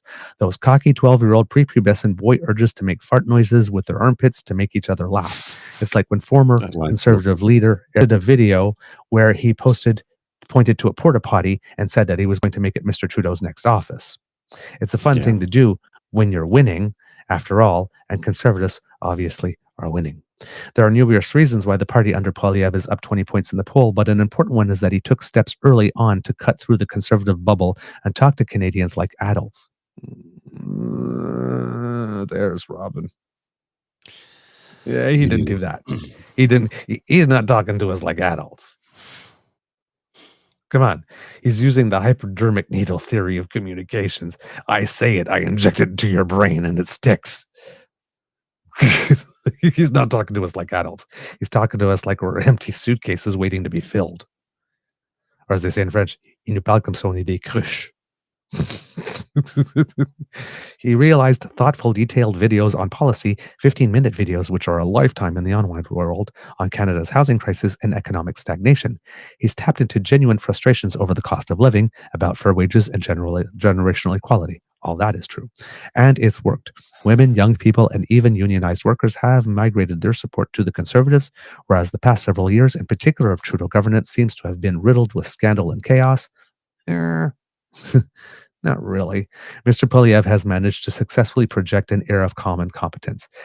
It hasn't really, again, I don't know where these people are getting this idea that the past several years of the Trudeau government seems to have been riddled in scandal and chaos. Well, they've tried to create a bunch of scandals and they've tried to create chaos, but I mean, realistically, it's just not the case. Do you remember the we scandal? Mhm. Turned out to be nothing, and then they destroyed a valuable charitable organization that helped children around the world. Yep. There's a feather in your cap. Yep. So, and again, whenever I hear someone complain about the scandal and corruption of others, I then look to their current and past track record. Yes, And of it's like, course. the current government never pleaded guilty in court to cheating in an election in order to save four of their people from going to jail. The current government never had a cabinet minister go to jail. The current government has not been held in contempt of Parliament by its own people. The current government doesn't have, the current leader of the government doesn't have a musical band that happens to have a pedophile as a member of the band. The current Now, we're not reflecting that on Harper because he didn't know that. yeah, I mean, but I mean, we want to be fair and transparent here. but He did not know that, but it was a fact. Yes. yes, the current government is not led by a man that's been sanctioned not once but twice by Elections Canada, and has a lifetime deferred prosecution agreement to keep his own ass out of court. I would say out of jail. That's assuming the court case would have led to a guilty verdict. And I assume that that would be the case because a person doesn't sign a deferred prosecution agreement if they think they're going to be found not guilty. Should something actually go to court? I'm just going to say. So we're talking about scandal. We're talking about corruption. Please smell your own armpits. Here. This is a party that has corruption in its DNA. Right, so to keep on pointing to the liberals aren't great. And there's a basic grease tax that comes with all politics. I will grant you that. Parliament, but who has a lifetime. Come on. The current party is that party in particular, under its current leader in particular, are the worst placed to be pointing to other people and saying scandalous and corrupt. And look, I don't question that there is corruption in the Liberal Party. I know there is. Politics can't work without it. Period. We're not naive. People seem to think, oh, you think your guys. They're not our guys, number one. Number one, they're not our guys. It's the government of Canada. We don't work for them. We didn't vote for them. Okay, number one. Number two, there's corruption in every political party. Politics doesn't work without it. It's as simple as that. I said at the top of the show, everybody has a puppet master. Some just have more puppet strings than others. There's a fundamental basic grease tax for which everything operates and must be paid. Everything above that is greed. We don't like it. We hate it. We wish it wasn't true, but it is true. And you have to understand the business of politics, because it is a business. You're going to make deals with people you wouldn't want to have a cup of coffee with. But in order to get that through, you have to compromise over here. The problem is sometimes the compromise you make today with your own principles to get a deal done for something else, down the road, that comes back to bite you in the ass. We've seen it time and time and time again. There's corruption in every party. We know there's compromised members of the Liberal Party when it comes to the foreign interference. We don't know who they are. The Prime Minister admitted so. But the Prime Minister, being able to read the report, was able to take action to weed these people out. Correct. Pierre Poilievre refuses to get his NSICOP clearance because, I don't know, according to Michael Chong, he's afraid somebody might look into his background and his sexual proclivities and his family. That's Michael Chong's words, not mine. Michael Chong said that. I didn't. Mm-hmm. Now, the last paragraph of this one from Robin Urback, kind of like it. His wacko video undermines that. Okay, so sorry. I have to finish the previous paragraph. Sorry. I forgot that. He tapped into genuine frustrations over the cost of living, about fair wages and generational inequality, and it's worked. Women, young people, and even unionized workers have migrated their support to the Conservatives. Whereas the past several years in particular of Trudeau governance seems to have been riddled with scandal and chaos, Mr. Poilievre has managed to successfully project an air of calm and competence. Again, not sure that calm and competence is the air, because there's nothing about his videos that are calm. They're actually rather frenetic. But has successfully projected an air of being in an era of increased risk and inevitability rather than competence. His wacko video undermines that. So his alleged air of calm and competence. His wacko video undermines that. Unnecessarily too, since it's pretty clear from Mr. Trudeau's -40 net approval that Canadians don't need reminding that they don't care for this current government. They want stability, seriousness, and new leadership that can take on the very real threats posed by potential tariffs set to be implemented by incoming U.S. President Donald Trump, and an adult who can recenter the country amid the ever-increasing turmoil at home and abroad. What we don't need are frat boys with a YouTube account and a free video editor subscription. But if Mr. Poilievre is committed to keeping his young movie makers employed, he should at least ask them to find some new material. Yeah, no kidding. Wow. Robin Urback. Yeah, of all the people, I never thought your act hasn't changed much. Neither has yours. Damn.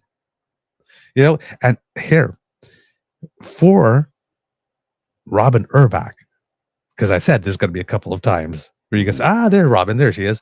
The number of the there she is and the intensity with which she did the there she is, you know, Pierre Poilievre has managed to successfully project an air of calm and competence. That's not exactly the most vociferously rah-rah. I mean, you've seen how people talk about Pierre. Pierre will be Prime Minister and everything will be great. Like, this is far from that. That's a fantasy land. I mean, I don't know where people seem to think that this guy's going to come in and save you. He's not Daddy Warbucks. This is not Annie. He's not a savior. He's not going to rescue you. Matter of fact, if you earn less than, $250,000 a year, you're dirt to be scraped off the bottom of his shoe and nothing more. Remember, he said social programs make wealthy people wealthier. So he's going to end those social programs. And he actually wants to brainwash the ignorant into believing that bullshit so that when he axes those taxes, there goes my fucking camera again. Jesus, it's pissing me off. When he axes those, again, taxes like CPP and EI, and which are not taxes, by the way, they're insurance programs and a pension program. When he does that, and people start seeing how everything is costing them more, and all of a sudden they have no money to retire on, maybe then you'll realize he hates you. Maybe then the light bulb moment will happen. You realize he lied to me. No, he told you what he was going to do. You were just too stupid to realize what he was telling you. Yeah. The only way that life under Pierre is going to be like Annie with Daddy Warbucks is if your son will come out tomorrow. It'll still be a hard knock life for us. That's about it. That's it. That is it, man. That's it. My God. This guy. Empty suit. All right. Enough about Canada for now. A couple things going on in the United States. It seems that we almost got the Speaker Johnson debacle. The first vote was going through, and more than 2 people had voted no. I think there was 3 no's, and there were 6 people that had abstained or just voted present, which sort of like is not a recorded vote yet and gives them time to come back and renegotiate stuff. But it looks like he was going to lose. I actually had the tweet all written up like, ha ha, here we go again. How many rounds does it take? But it seems that between the time where it was indicating that 6 votes were not registering at all and 3 were voting no or something like that, that it gave time for Trump to get on the phone, start talking to some people. He went out and talked to some people. It seems that the 6 decided to vote for him, and one of the people that voted no originally decided to change their vote, and he actually did get in on the first one. I don't know how many devils to whom he needed to sell his soul to get that feat accomplished. But it already, and he actually also got a provision that in order to provoke a review, because before it was just like 1 member had to vote, now it's 9. So now if you're under the illusion that he gives them an extra buffer, there is a group of 9 specifically, if they really want, who are not happy with him. 3 voted against him and 6 were not ready to vote for him right away. So if all those 9 agree, and it seems one day after they elect him speaker, they're already making demands and saying, if you don't do this. Yeah. So, welcome to your life, Speaker Johnson. And again, the happiest man in the United States right now has to be John Boehner. Yeah. It's like, and Paul Ryan is probably feeling pretty good about himself too right now. It's like, because both of them turned around and said, "You filler muckers all crazy. I'm retiring. See ya."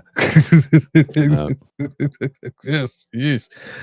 And it seems also in the United States that the judge, Judd Merchan, that was overseeing Trump's not hush money case, but illegal reporting of financing case in order to provide hush money.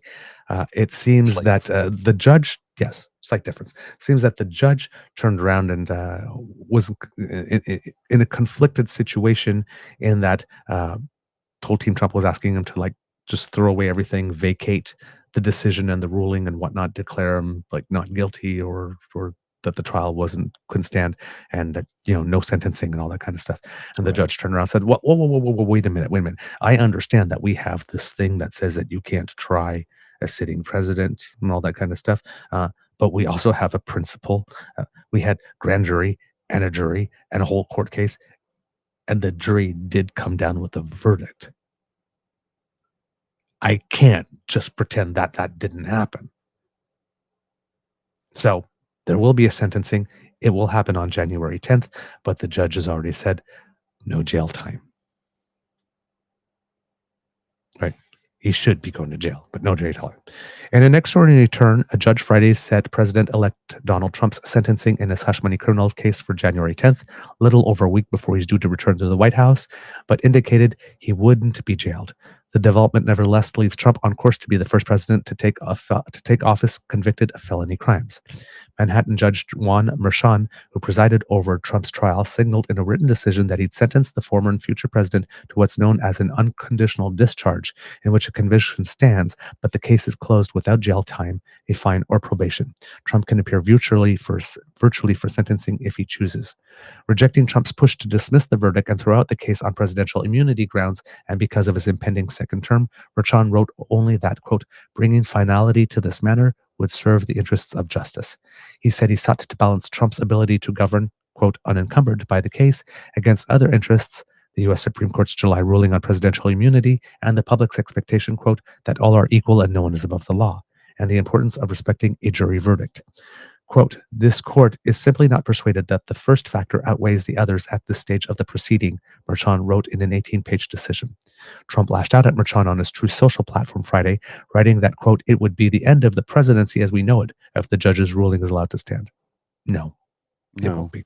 He repeated his claims that the case, quote, was an illegitimate political attack and, quote, nothing but a rigged charade perpetrated by Manhattan District Attorney Alvin Bragg, who happens to be black, a Democrat. He didn't elaborate on potential next legal moves. Bragg's office declined to comment on Merchan's ruling. Former Manhattan Judge Diane Kiesel said the ruling can't be appealed under New York law, but Trump nonetheless might try to appeal it. In any event, he can appeal his conviction, a step that can't be taken until he is sentenced, but he won't be able to pardon himself. Trump's case was tried in state court, but presidential pardons only apply to federal crimes. Trump takes office on January 20th as the first former president to be convicted of a crime and the first convicted criminal to be elected to office. The Republican was found guilty in May of 34 counts of falsifying business records, and you will see some Republicans all over Twitter the other day talking about all these incidents that happened in the United States in New Orleans and in front of the Trump International Hotel in Las Vegas. How do these people that had, criminal convictions before or that were out on bail or something like that, how did they be allowed to do this? Says guy who shilled for the guy with 34 felony convictions to be you can understand how someone with 34 felony convictions can become president, but you can't understand how someone who could do something like blow up a Cybertruck in front of the Trump International Hotel could be out on bail. Mm-hmm. Really? You can wrap your hand around the first, but not the second? Really? Because it seems that your ability to wrap your head around the first makes the second one a whole lot easier to understand. One would think. The guy with 34 felony convictions is president of the United States. Of course, someone with a criminal record as long as your arm's out of jail on bail. That would be totally consistent. Not odd. Dude, really. So yes, he will be sentenced.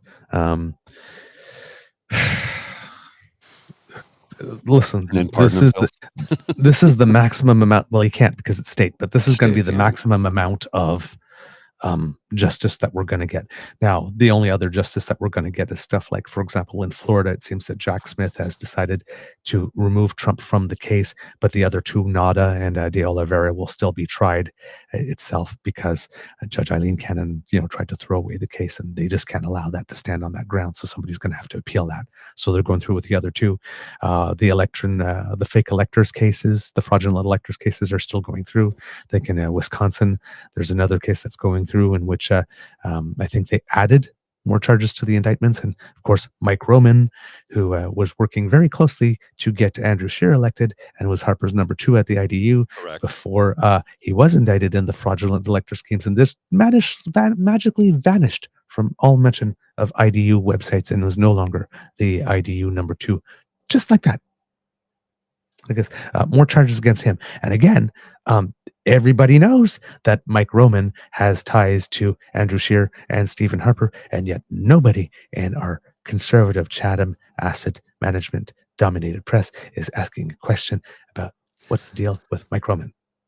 Of course. And his ties to Canada. No curiosity about that whatsoever. Nope. Charged up the yin-yang in the United States and several states. But nope. Was in the area during the convoy, but nope. It takes a lot of work to avoid asking questions. A little bit. Just saying. All right. Other news that you can use, Kits and Cub.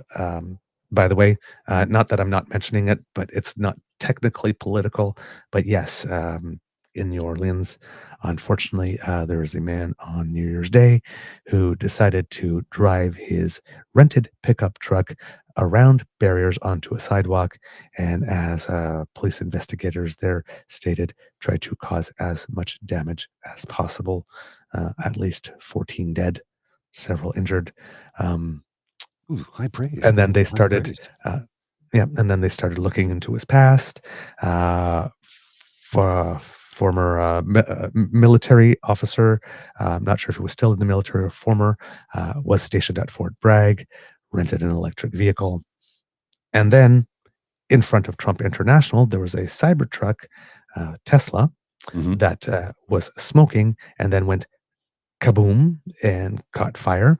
Now, it seems that the steel enforcement of the truck made it so that the blast went more up Instead of out. rather than wide and contained the blast, so there was no damage to the Trump International Hotel. And But from what I 7 people on understood, the street. Pardon? from what I understood from the bomber, he did not want to. The reason he had a Cybertruck was it was Tesla, right? Elon Musk, but also because he didn't want to harm anybody in the process. He just wanted to send a message, apparently. Apparently, yes. He died apparently of a gunshot, self-inflicted gunshot wound to the Correct. head before the car went up. 7 people were injured. Also, former military or current military, also once stationed at Fort Bragg. It seems that these 2 people did not have time at Fort Bragg that overlapped. So they're not connected. The possibility of that connection wasn't there. In New Orleans, they suspected that maybe he did not act alone because there was some video of what seemed to be people placing some pipe bombs somewhere. It seems that they have now concluded, at least for the New Orleans portion, that that those 2 people, that's not a lead, that he might have worked alone. But since then, there's also some reporting that this person went to Cairo in 2003, I think, or 2023. 2023, and came back and spent 3 days in Toronto at that point. And so they are looking, there's questioning and investigation to see if there might be any connection through that way, in any way, shape, or form. But we haven't heard about that. But we do have 2 former military people who have decided to take some very, very big public actions. And then somewhere else in the United States, at another location, apparently they found at someone's home 150 or so different pipe bombs, which was the largest stash of homemade pipe bombs ever found in one location in U.S. history. And all of that was on the first day of the year. Yes. So fucking give up with this goddamn camera. I'm ready to throw it out the fucking window. It's really pissing me off. I know some people think it's funny, but it's really getting under my skin. Sorry, I don't mean to be an asshole, but this is really annoying the hell out of me, and I can't deal with it anymore. I'm sorry. It's when my tech goes sideways, I do not respond appropriately. I respond with anger because shit's supposed to fucking work. And you put a lot of work into making sure it effing works, and then you take a lot of pride in it working. It's my job. We know this is not a reflection on you. No, I know. It just pisses me off to no end. Understandably so. Understandably so. Trust me. As kids know, a few summers ago, I tried my hand at directing a play.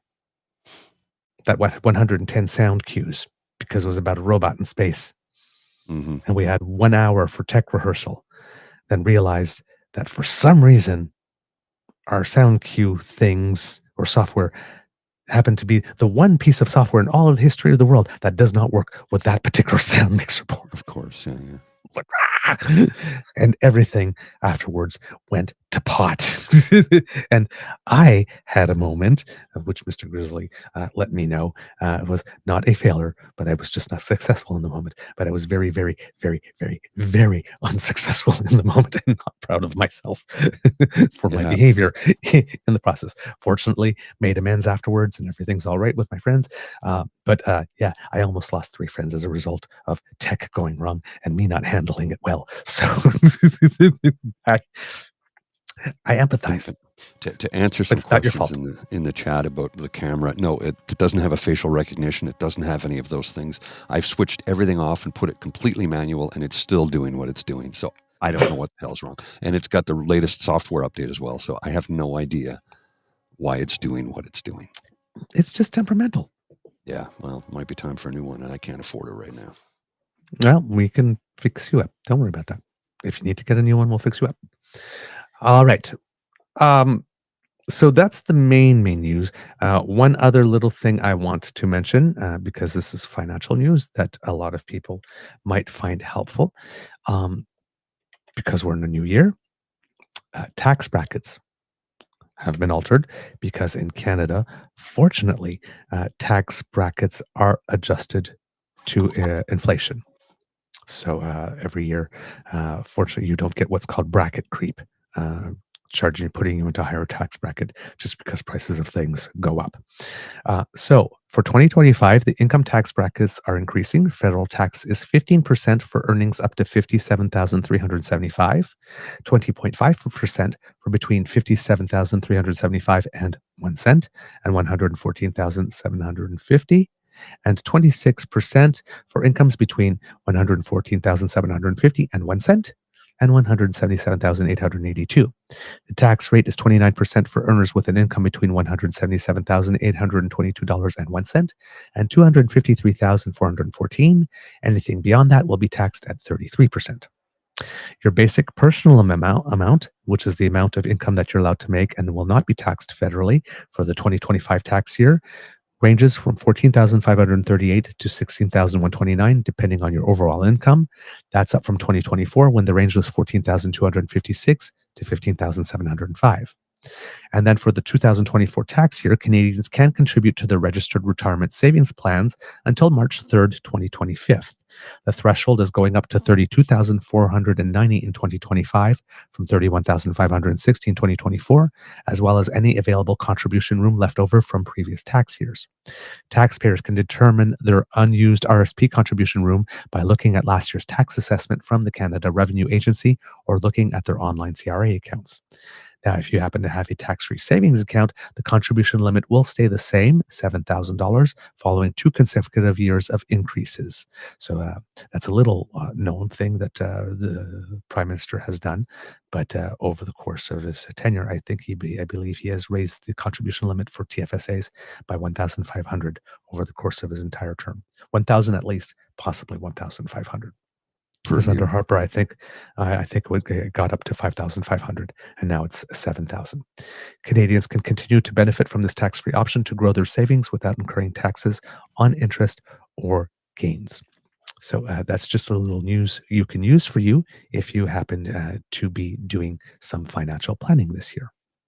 Before we go, at the World Juniors, it does seem indeed that we did not have the strongest team, because in the first round of the playoffs against Czechia, the team got eliminated.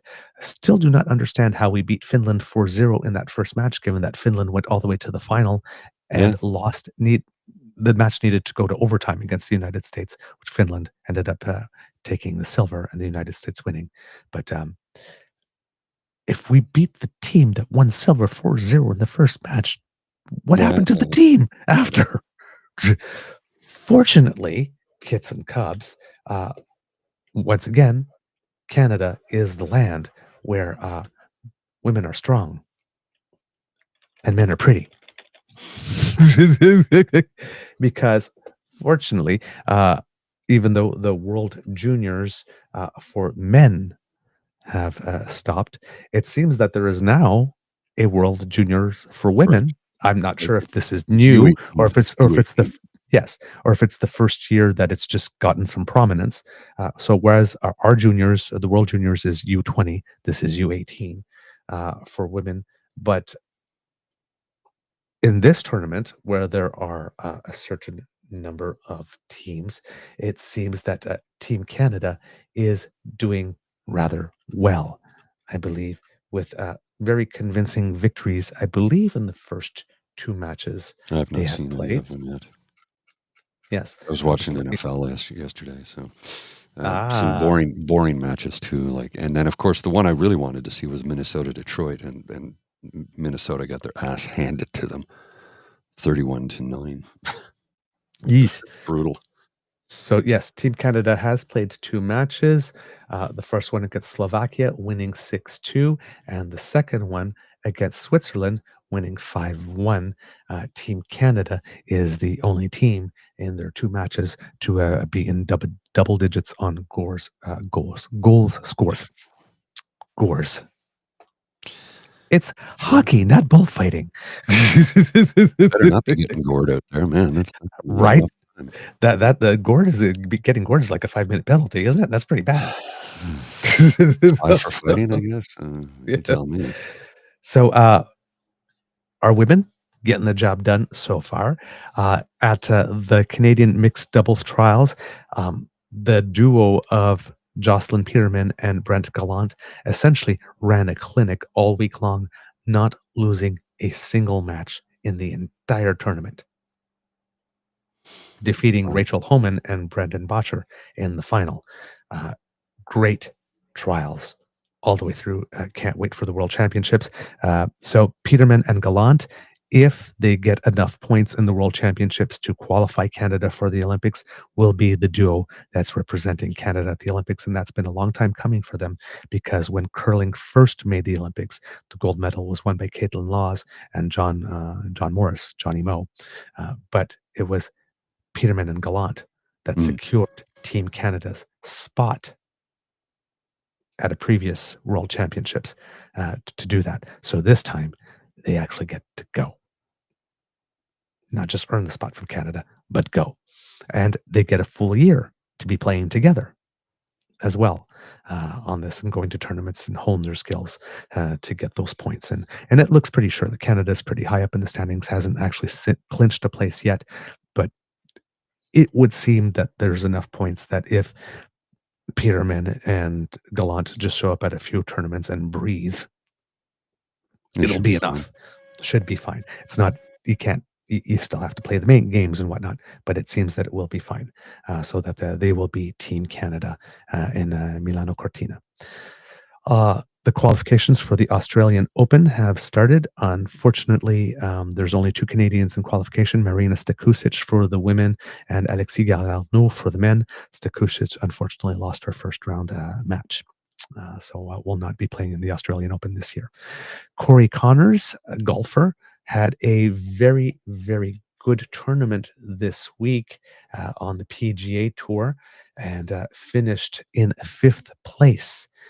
Which is a nice result. And Canadians did pretty well overall in that tournament, with Todd Pendrith, I think it is. No, Taylor Pendrith taking 13th in the tournament, and Adam Hadwin taking 29th. And that's the Century event taking place in the United States. And finally, last night was the Golden Globe Awards, the first major awards ceremony of award season that culminates with the Oscars in March, I believe it is. And there were a certain number of Canadians up for nomination. I believe that Ryan Reynolds technically had a nomination for there was a movie award for cinematic achievement and box office achievement together.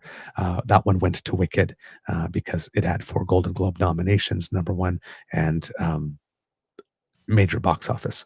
So, I mean, add both of them together. And by the way, the Broadway version of Wicked set a new world record, becoming the first Broadway play to ever earn $5 million in ticket sales in 1 week. Before, there was only 3 that had reached 4 million, which was, I believe, a Chorus Line, I think it was, Hamilton, and I might be wrong on that, but and then Wicked joined them last year as making 4 million in one week. But based on the success of the movie, a lot of people are going to see the musical a bit more on Broadway. And apparently you can't get a ticket for like even the worst seats for less than $270 right now to see a Wicked on Broadway. I don't know why Lola's licking my hand. I don't have any food or anything. She just came in and started licking like crazy. Yeah, and this is a Mac. It's a Mac Mini, guys. So there's no BIOS. I've done the restart. I've done the update. I've done unplugged the camera. I've reinstalled the software. I don't know what's going on. I honestly don't know what's going on. So just to give everybody a peace of mind for that, I have no idea what the cause is. I have no idea what's going on. Everything is fully updated, and I've done multiple reboots. I did a reboot this morning, as a matter of fact, before I logged on. Oh, so the 2 that I mentioned that had earned 4 million in a week were Hamilton and The Lion King, of course, which I should have known that off the top of my head. But as well, a guy named Oh God, I can't remember his first name. LaBelle was nominated in some in acting categories. There were 4 Canadians nominated in various categories throughout the evening, and unfortunately, um, not one of them took home any hardware last night. But still, Demi Moore won an award, though, I guess. Huh? pardon? Yes, that Demi was Moore. the really good. Demi Moore won, and I couldn't believe this. Her first acting award ever for anything in her entire career. Mm-hmm. For The Substance. It's a movie I have not seen yet. It's on my list. I've wanted to check it out because it seems like it's really, really good and really cool writing. I think it won another award as well. I think maybe for directing or writing or something. But really, they call it a body horror, and apparently the amount of fake blood they needed on the set was in the multiple digits in terms of liters. I've not seen the film yet. Apparently, she has never been involved in a movie that had so much fake blood ever. Well, I know the film. I just haven't seen it yet. Yeah, but apparently it is the way that her performance has been described as she decided if she had ever had any, how would I put it? Actors have this thing sometimes that they worry about looking foolish, so they always hold a little something back. This apparently she took the risk of looking completely foolish, not holding anything back, and it really worked. It seems in this one. So apparently it's a performance for the ages, career-defining performance.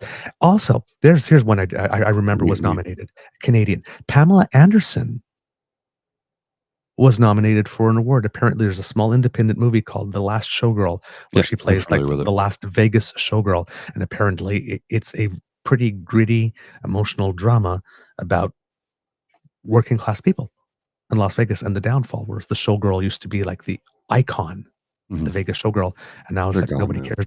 Just nobody cares about them anymore. But apparently, it's about time that she gets some recognition. But yes, apparently people are looking at that as well as a completely transformative role that nobody's ever seen Pamela Anderson in that way or the capacity to do that before. She's never had the opportunity to do it. She's never had a script that would, her scripts are always based on her body and her looks. And this one is oddly as well, but from a different standpoint. Exactly. So it seems she actually can act, and hopefully this will mean more opportunities for her, because she has a really interesting career path and story, and she's very socially engaged, and like she's somebody I would really love to interview. And I've never watched an episode of Baywatch in my life, but just for everything else that she's done in her career. All right, Mr. Grizzly, do we have a show? Yeah, I got to get Lola out of here. She's getting squirrely. All right, kids and cubs, that's the end of this episode of the Daily Beaver Morning Show. We hope that you love listening to us because we love making this for you. Remember, sharing is caring and word of mouth is priceless. So please tell your peeps and poops all about us. Really helps us when you do. Now, if you would like to support us, by example, making sure you do not miss an episode whatsoever when it comes out on podcast form, then you can thank the Ray Girl for making this easy. Mr. Grizzly, if you put up that QR code, and listeners, viewers, if you happen to be scanning it, that will bring you to our pod page. Now, if you're listening, podpage.com/The True North Eager Beaver, lowercase letters with a hyphen between each one of those words, and that will take you there. If you scan that QR code or go there and click subscribe, when we have something fresh off the bandwidth, when it comes to our ears only version, it comes directly to you. You don't even have to go hunting for it. It's that simple. We like to make things easy for you. Now, if you'd like to help us in other ways, you need to make like Kit Elaine and surf yourself on down to the True North Eager Beaver Media Incorporated YouTube page, where you will find our buttons like, share, and subscribe. Please give them a little tickle. That makes us so happy when you do, and it also helps us with the algorithm. So thanks. If you would like to help us in other ways, you need to get down to the coffee page, which this is the last day because it's the 6th, it's Epiphany. So I'm guessing everybody will have their Christmases celebrated after today, regardless of what religion you adhere to, if you adhere to a religion. So our stockings for one more day are still well hung by the chimney with care. If you would like to give them a little stuff with a little financial love to let us know that you support and encourage us and want us to do more, that would be greatly appreciated. And you could do that by going to our coffee page. That's coffee, ko-fi.com/The True North Eager Beaver, lowercase letters with a hyphen between each one of those words. And go not over a there. coffee. Is that? I don't think that's. I thought it was coffee. Oh no, sorry. You're right. Sorry. Yes, Yeah. that's our pod page. Sorry. Let me try that again. Thank you. Scrolling Good catch, across Mr. the bottom. Grizzly. Coffee, ko-fi.com/eager beaver, lowercase letters, all in one word. Good catch. Yeah, the case is irrelevant. The URL, the identifier will find it no matter what the case, whether it's up or lower, it'll still find it. So that's irrelevant. But it's one word, Eager Beaver / So ko-fi.com/Eager Beaver, and you're good to go. Thanks so much. So if you leave a little something there, stuff our stockings, we would be greatly grateful for your contribution to the Emergency Hydration Fund. It's not an emergency hydration fund anymore. It is. No, dude, I'm broke as fuck. Mr. Grizzly. Sorry. We need to keep some whimsy. I'm under a lot of stress, man. What can I say? I know. I'm under a lot of stress. I know. That's fine. It's the Beaver Lodge Emergency Hydration Fund. If you would like to drop a little bit in there to get Mr. Grizzly a cup of nice hot coffee or me a cup of hot chocolate, hey, we appreciate the attaboy. Thank you so very much. Now, kids and cubs, because democracy is something that you do, and we are in the Monday because we took it easy. We eased ourselves into the year. I would ask that today, just practice some self-care with the manner in which you are consuming information, because there's going to be a lot going on. Was the Prime Minister going to resign? Yes or no? A lot of people coming in with some big feelings, a lot of people making some bold statements, probably a few people trying to do the ha type thing. Let it wash over you. Still too early in the game to get all worked up.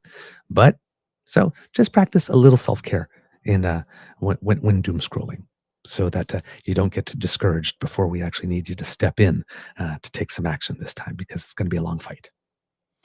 Right? So remember, it's a marathon, not a sprint. Got to pace ourselves. Mr. Grizzly, do you have some words of wisdom, my friend? I know it's been a frustrating day. I'm sending you lots of love. Words of wisdom. I don't know, man. Look, we don't know what the hell is going to happen at 10:45 today. Nobody does. There's speculation that the PM steps down, he resigns. Okay, if he does, he does. Basically means the end of Pierre Poilievre, because who's he going to have to yell at now and complain about? Well, we know that whoever the next one is, they're awful, they're terrible, and everything Trudeau did, they supported, so they're just as bad as Trudeau. That's going to be the extent of it, right? That's it. Yeah. I mean, that's all, because that's all he's got. But we don't know what's going to happen. And here's the thing. We can't control any of it. So all you can do is control how you react to it. So you know what my reaction is going to be? No matter what happens, it's like, whatever. Literally, that's my reaction. Yeah, whatever. I got to do the dishes. My life will go on. So will yours. Absolutely. All right. We got the democracy, something that you do. We got your words of wisdom. So it's my turn to remind you, kids and cubs, it could be a tough world out there. So please be kind to and gentle with yourself. Mr. Grizzly, please be kind to and gentle with yourself. I'm working on it.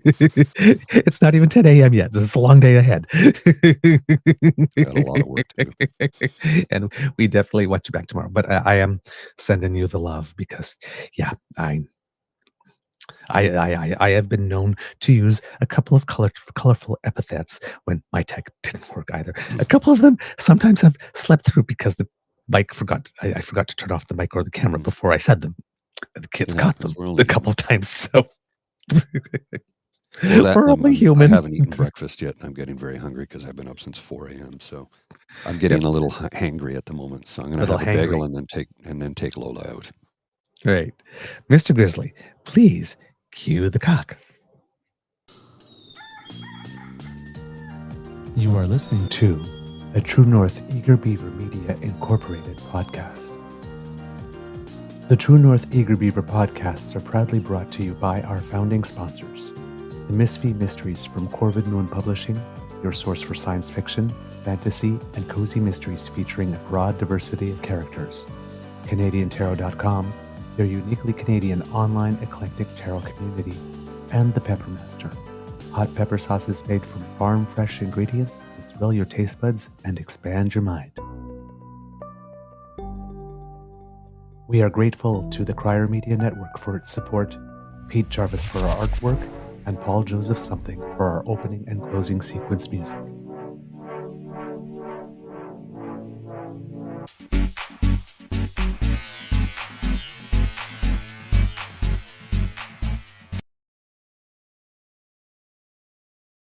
You know, the one saving grace about being on YouTube and not on television is that I actually, when I have a moment where I lose my shit, I can do it.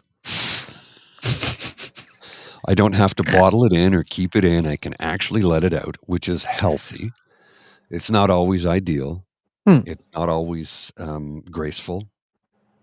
And it's seldom polite, but it's better out than in, right?